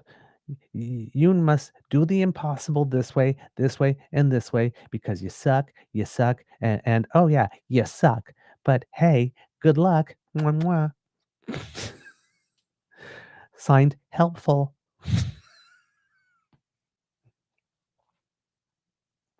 helpful, emphasis on hell.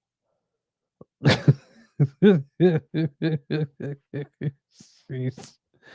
What a child. This petulant little child. Of course, it plays well bass, but this is not.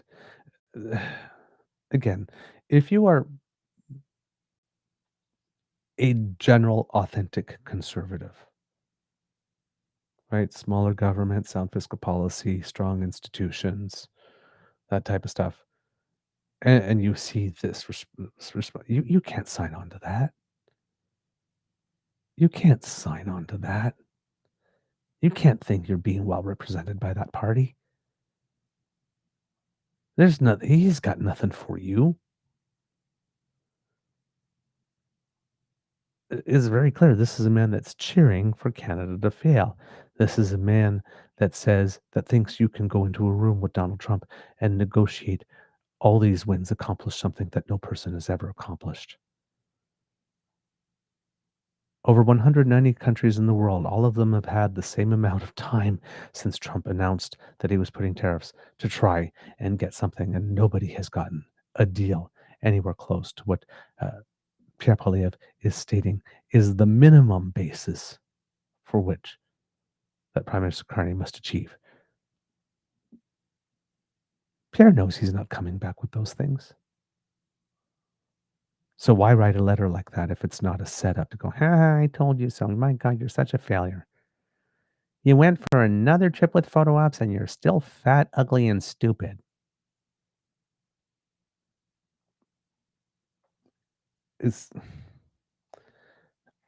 I do not know what it is people see in him as being an alternative and as in any way being better than any previous prime minister we've had, liberal or conservative. I mean, there is nothing in Pierre that makes me think of Mulroney or Clark. And I wasn't alive at the time, but what you hear about other, historically famous conservative prime ministers that we've had in Canadian history. Conservative or liberal, when this, again, just a yippy little chihuahua. There's nothing serious, and it's certainly not helpful in any way, shape, or form. All right, kids and cubs, I believe that's what we got on this. Let me check if there was one more thing. I believe I did have one more thing, and it has to do with David Coletto of Abacus Polling, who had an interesting statement also on CPAC's primetime politics near the end. When he's talking about what he sees in the public opinion polling, because as we say, we keep on telling you to look at the aggregators, but Abacus polling has been standing out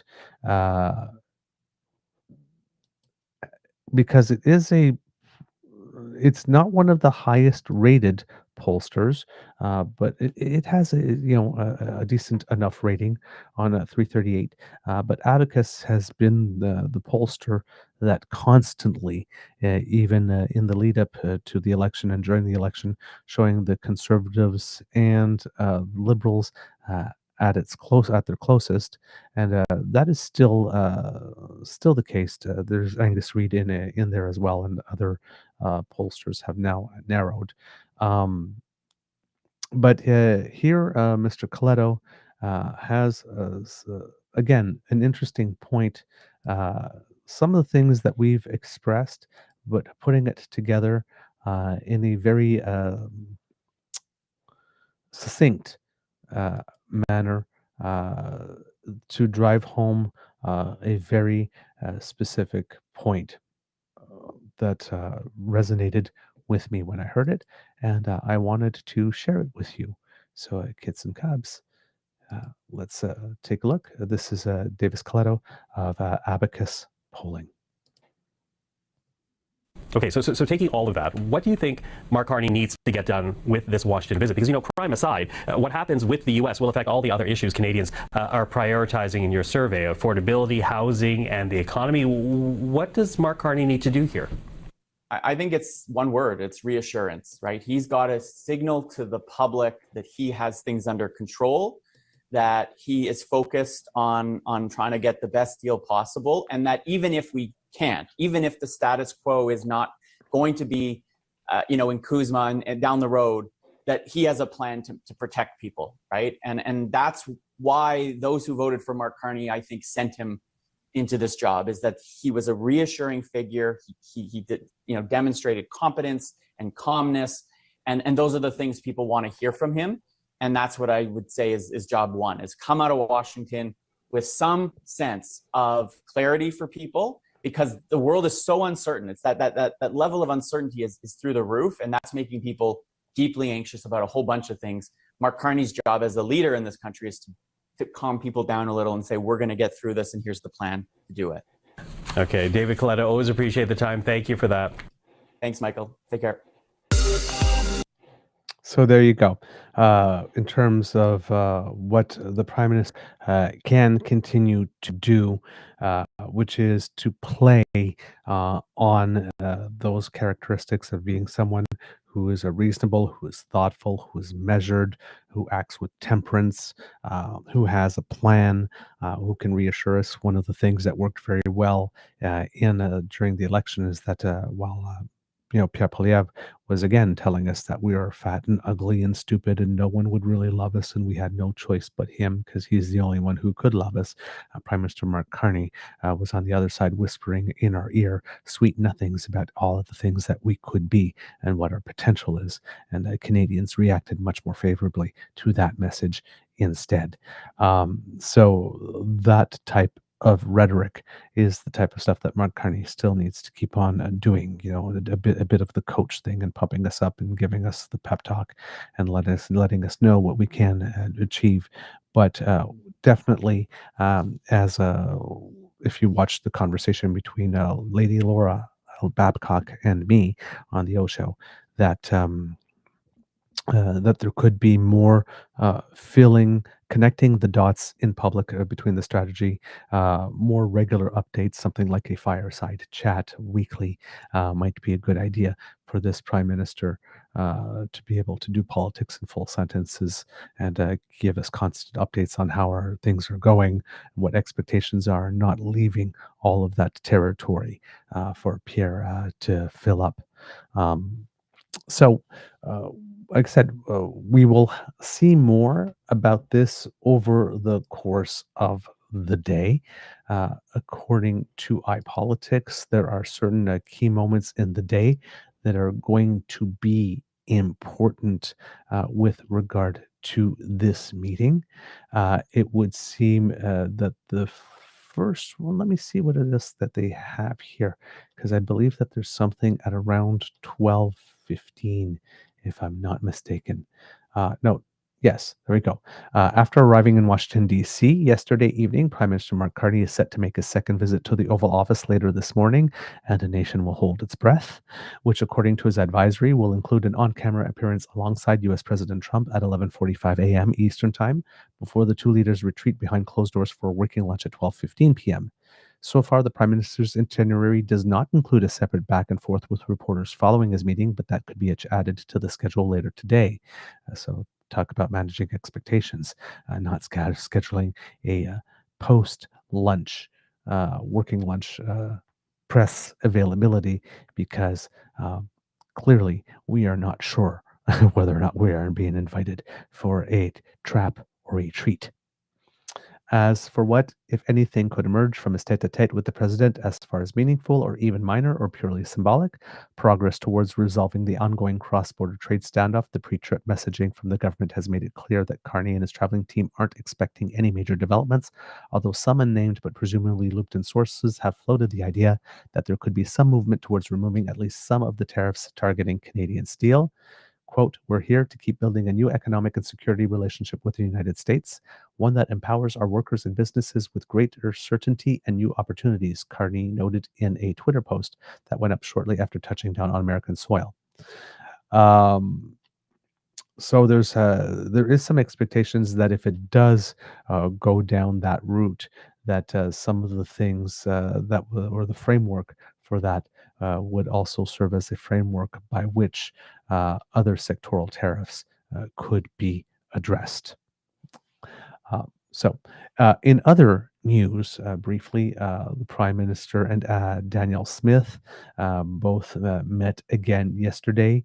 The Prime Minister doing his best to make sure that he is having constant communication with Canada's most high maintenance Premier. And she is going to wrap up her visit to the capital today by updating reporters on what her office describes as her province's, quote, efforts to work with the federal government to create lasting prosperity for Canadians, blah, blah, blah. And she's going to be doing that around 10 a.m. this morning.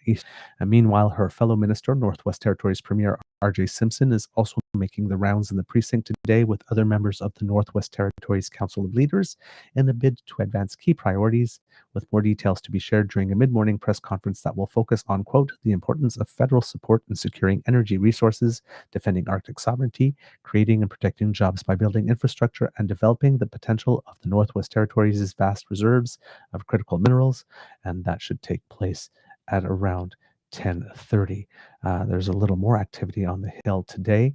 The Canadian Alliance on Mental Health and Mental Health co-chairs Elizabeth Budden and Anthony Esposito, along with Canadian Counseling and Psychotherapy Association National Advocacy Lead Vicky Anne Rodrigue, hit the West Block Press Theatre to mark Mental Illness Awareness Week by urging the government to recognize mental health and substance use as a right and take steps to ensure that all Canadians can access timely, equitable mental health and substance use healthcare.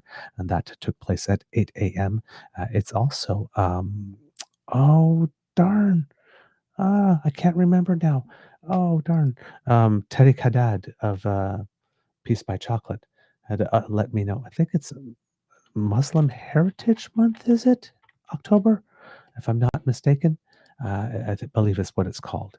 Yes, Muslim Heritage Month, October as well. So there you go.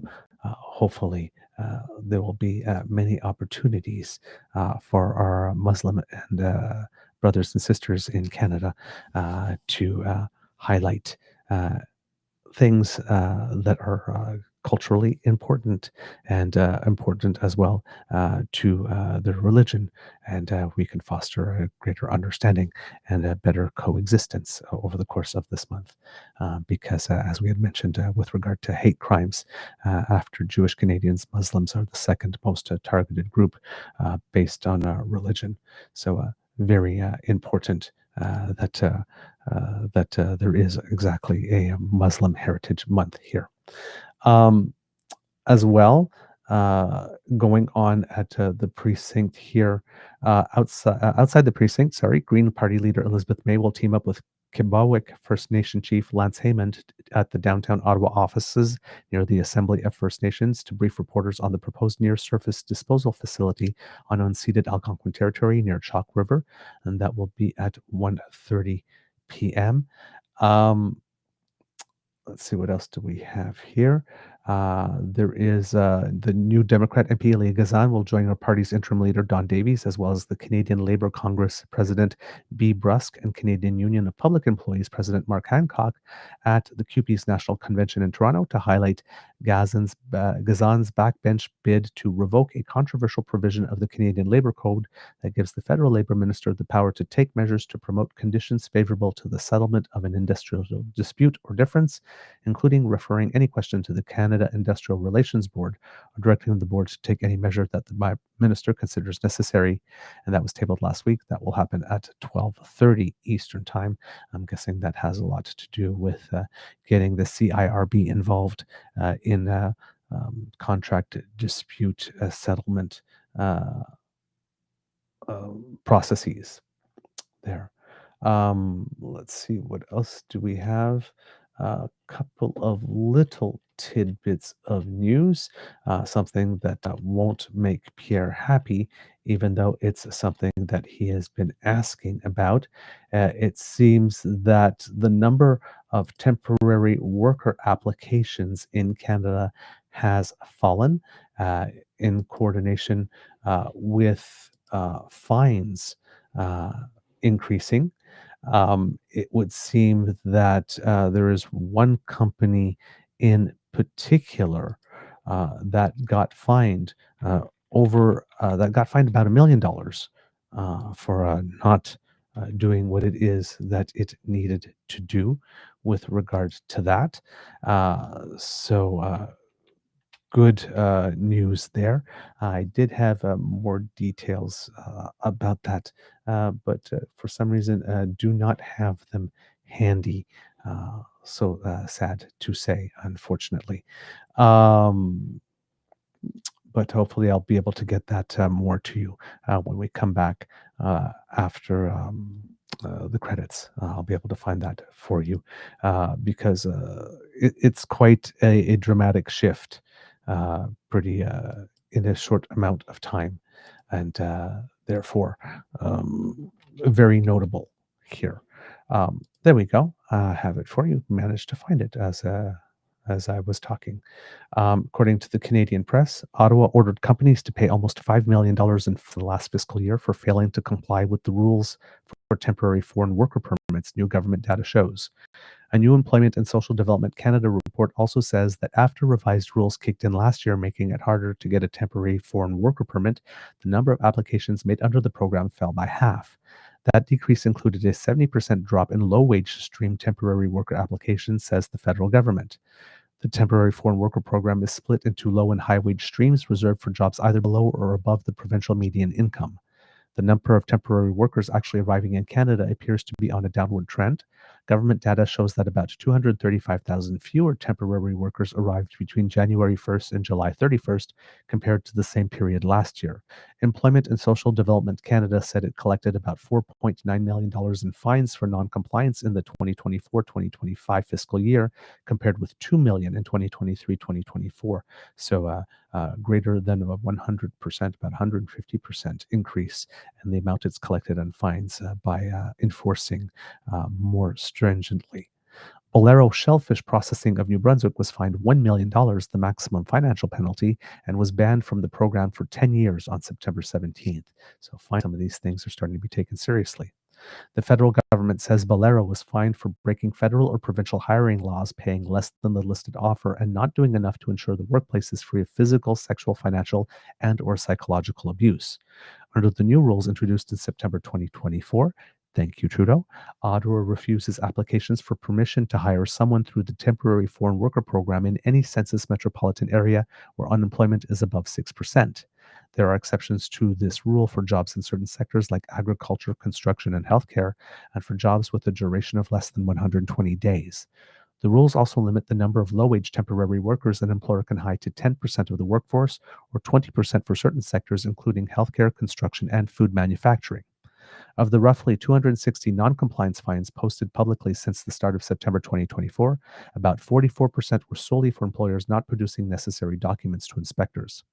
High national youth unemployment has put more political pressure on the temporary foreign worker program, which the government says accounts for only about 1% of the national workforce.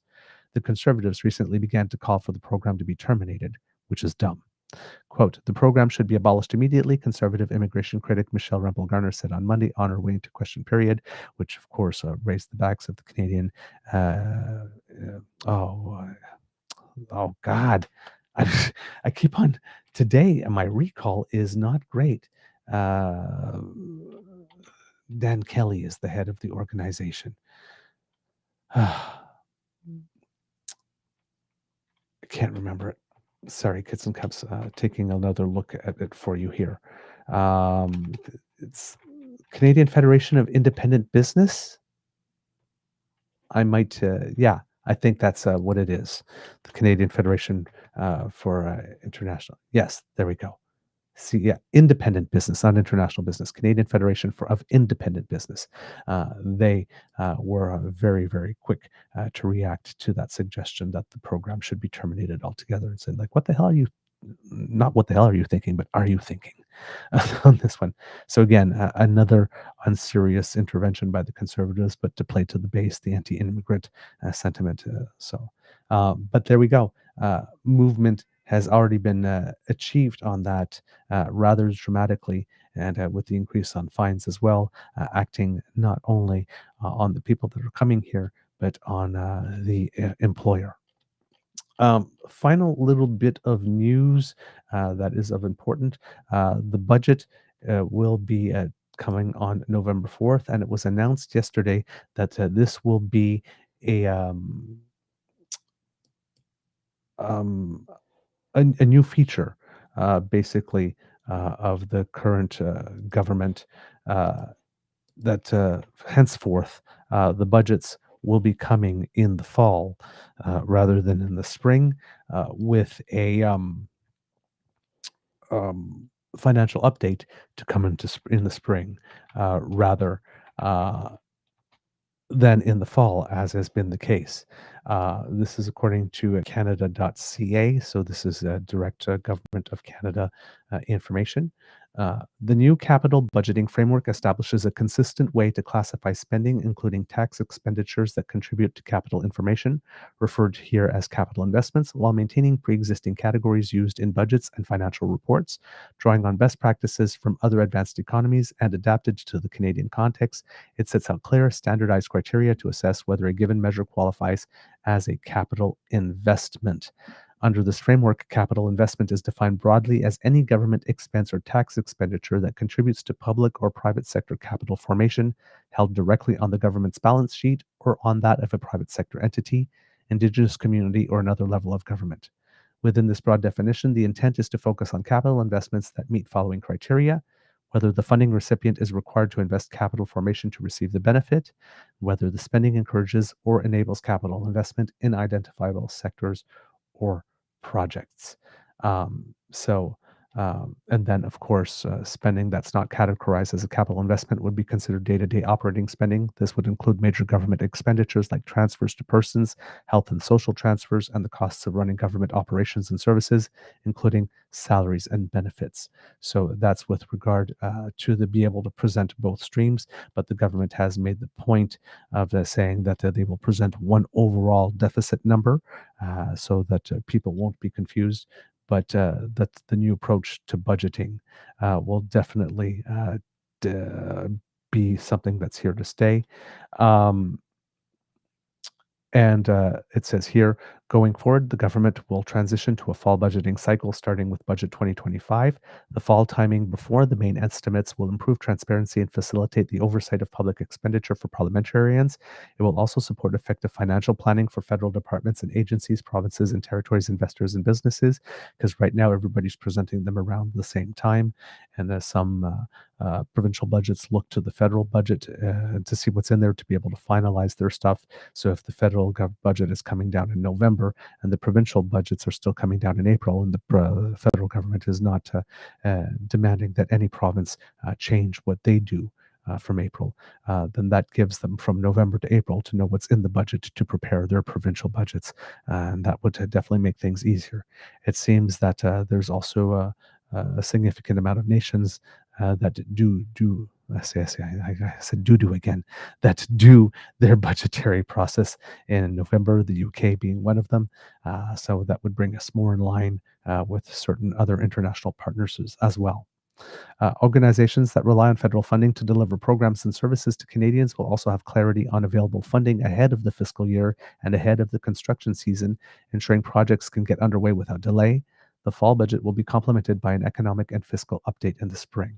So it seems that henceforth it's going to be reversed. All right. That's what I have for you here, Kits and Cubs, today. And I think that is all for today. So, Kits and Cubs, We hope that you enjoyed this episode of the Daily Beaver Morning Show because we enjoyed making this for you. Remember, sharing is caring and word of mouth is priceless. So please tell your peeps and poops all about us. We really appreciate it when you do.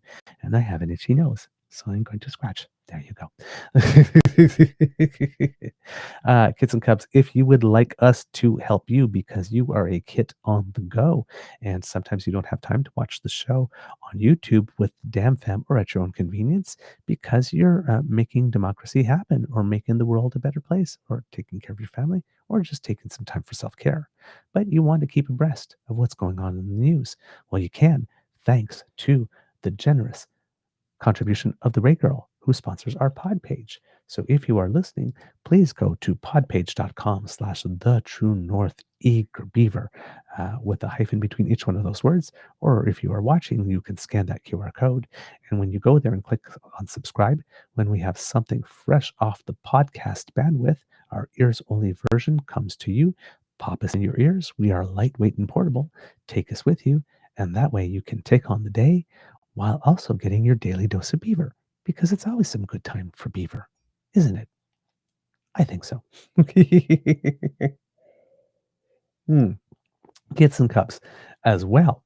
If you would like to help us, then please, I beckon you, travel on down to the True North Eager Beaver Media Incorporated YouTube page. That QR code will bring you there and click on our buttons like, share, and subscribe. Kids Elaine and Cassie would approve, and it helps us with the algorithm. So thank you.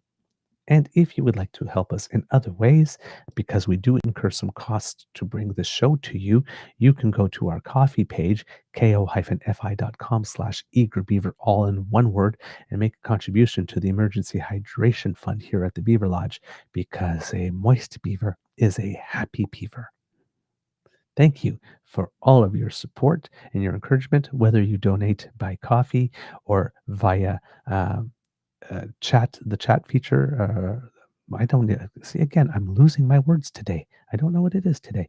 By the super chat feature on YouTube, or by buying a membership, or of course, if you are doing the Buy Canadian thing, truenortheagerbeaver@gmail.com being our email address, giving us a bank-to-bank transfer to block out the US CE Tech Bros and ensure that we get 100% of your donation. Now, if you are not able to make a donation financially, remember the gifts of your attention and participation are the ones that matter the most to us, and we love to hear from you. So please write to us at truenortheagerbeaver@gmail.com. That's the exact same email address. You can use it for both, and let us know what you think about the show, good, bad, or ugly. If ugly, be gentle, because we are sensitive creatures. And also send us any suggestions that you might have for people we could interview. And if you have a small home-based business or know somebody who does, or are part of a community group and you're organizing an activity and would like to advertise it, please do contact us. We have very, very, very reasonable rates. And especially if you're a community group, we know that your budgets aren't huge. Don't worry. We can definitely make a deal. So contact us. We would be happy to be able to open up our platform to you. All right. Kids and Cubs, because democracy is something that you do, remember forever-canadian.ca. That's the website you go to find out where are the pop-up locations to sign in order to create a citizens initiative ballot question on Alberta remaining in Canada. Thomas Lukasik and his band of volunteers are doing some very good work. You can also make a pledge to support them financially, because they too incur costs in trying to collect those signatures. About 300,000 are needed. They've got 230,000 already, so well on the way, with about a month left to go to collect signatures. So please do that. And of course, if you'd like to become a canvasser yourself, always very important, especially if you happen to live in an apartment building. Having a canvasser within the building is always very helpful. That's where you would go as well in order to indicate your interest and receive your training, because for this, every signature needs to be witnessed, and therefore there need to be signature canvassers out there. So thank you for all that you are doing. If you live in Newfoundland and Labrador, remember tomorrow, if you are in St. John's, that's the day for municipal elections voting. It was delayed as a result of the Canada Post strike, but please do that. And of course, on October 14th, the provincial election. So please look into that also very, very important for you. Whoops. Not sure what's going on there. That was weird. Sorry, something weird appeared on my screen. So please do plan your vote. Remember, friends don't let friends vote alone, and get ready for that. And of course, if you're on the Yukon Territory, your territorial election is coming forth on November 3rd, I believe it is. So again, find out about your candidates, help and volunteer to support one if one speaks to you, and of course, call your electoral body, and maybe you would like to volunteer at a polling station this year. It's always a wonderful experience, and I recommend it to everyone. Of course, as well, petition E6679 rcommons.ca. Later on today, we will be recording an interview with Mr. Fed Sanchez, who is one of the persons who spearheaded this initiative, and we'll be able to have our conversation with him for you soon on our show. And we are looking forward to hear more about what motivated him to put that in process, and how pleased he is with the reaction to date. They should be rather pleased, because the petition is doing well, but it could always be doing better, kits and cubs. We have 32,872 signatures so far. And once again, I am going to put a link in the chat in case you have not seen it. Please go do and sign. I have, and I encourage you to do as well. All right, kits and cubs. That's all the democracy stuff. Words of wisdom. I think I had given it a little earlier. I'm not sure if it was the same one, but have faith in people, because people are good. People are good, essentially. So again, to the person who returned my shoulder bag, thank you. You are an angel. All right. And I guess that's it. Kids and cubs, can be a tough world out there. So please be kind to and gentle with yourself. Remember, kids and cubs, 8 p.m. tonight, Blue Jays, Games 3 against the Yankees. Go, Jays, go. All right. Now it's time for the audience participation. Kids and cubs, if you would, please say, Mr. Beaver, please cue the cock on 1, 2, and 3. I hear you. I hear you out there. Well, a little more relaxed today. Not so much oomph in it, but I heard you. It was very soft and delicate. I like it. A nice switch up. And therefore, I must oblige. Here you go, kids and cubs. You are listening to a True North Eager Beaver Media Incorporated podcast. The True North Eager Beaver podcasts are proudly brought to you by our founding sponsors, the Misfit Mysteries from Corvid Moon Publishing, your source for science fiction, fantasy, and cozy mysteries featuring a broad diversity of characters, CanadianTarot.com, their uniquely Canadian online eclectic tarot community, and the Peppermaster, hot pepper sauces made from farm-fresh ingredients to thrill your taste buds and expand your mind. We are grateful to the Crier Media Network for its support, Pete Jarvis for our artwork, and Paul Joseph Something for our opening and closing sequence music.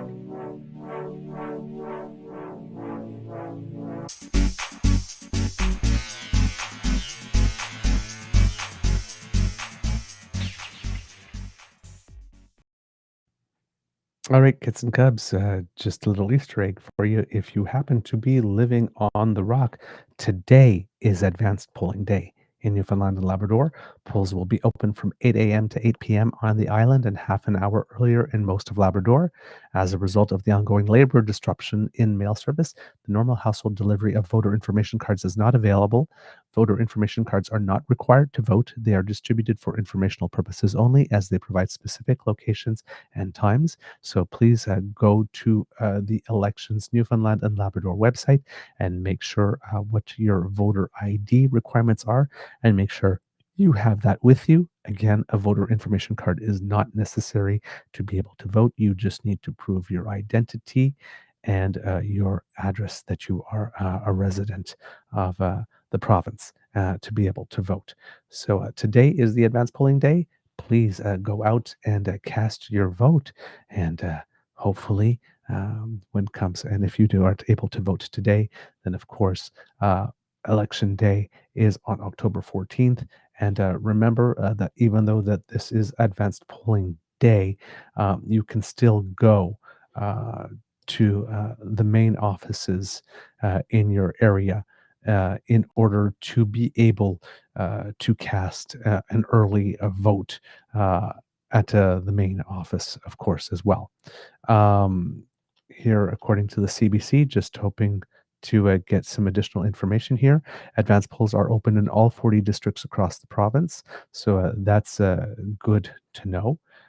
So everyone will have eligibility to be able to go early.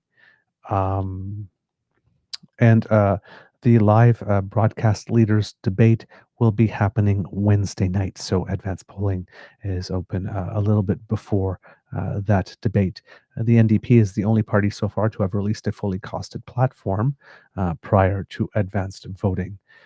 During the last election, more than 33,000 people voted in advance polls, representing about 20% of the total votes cast. So pretty important segment of the population who does vote early.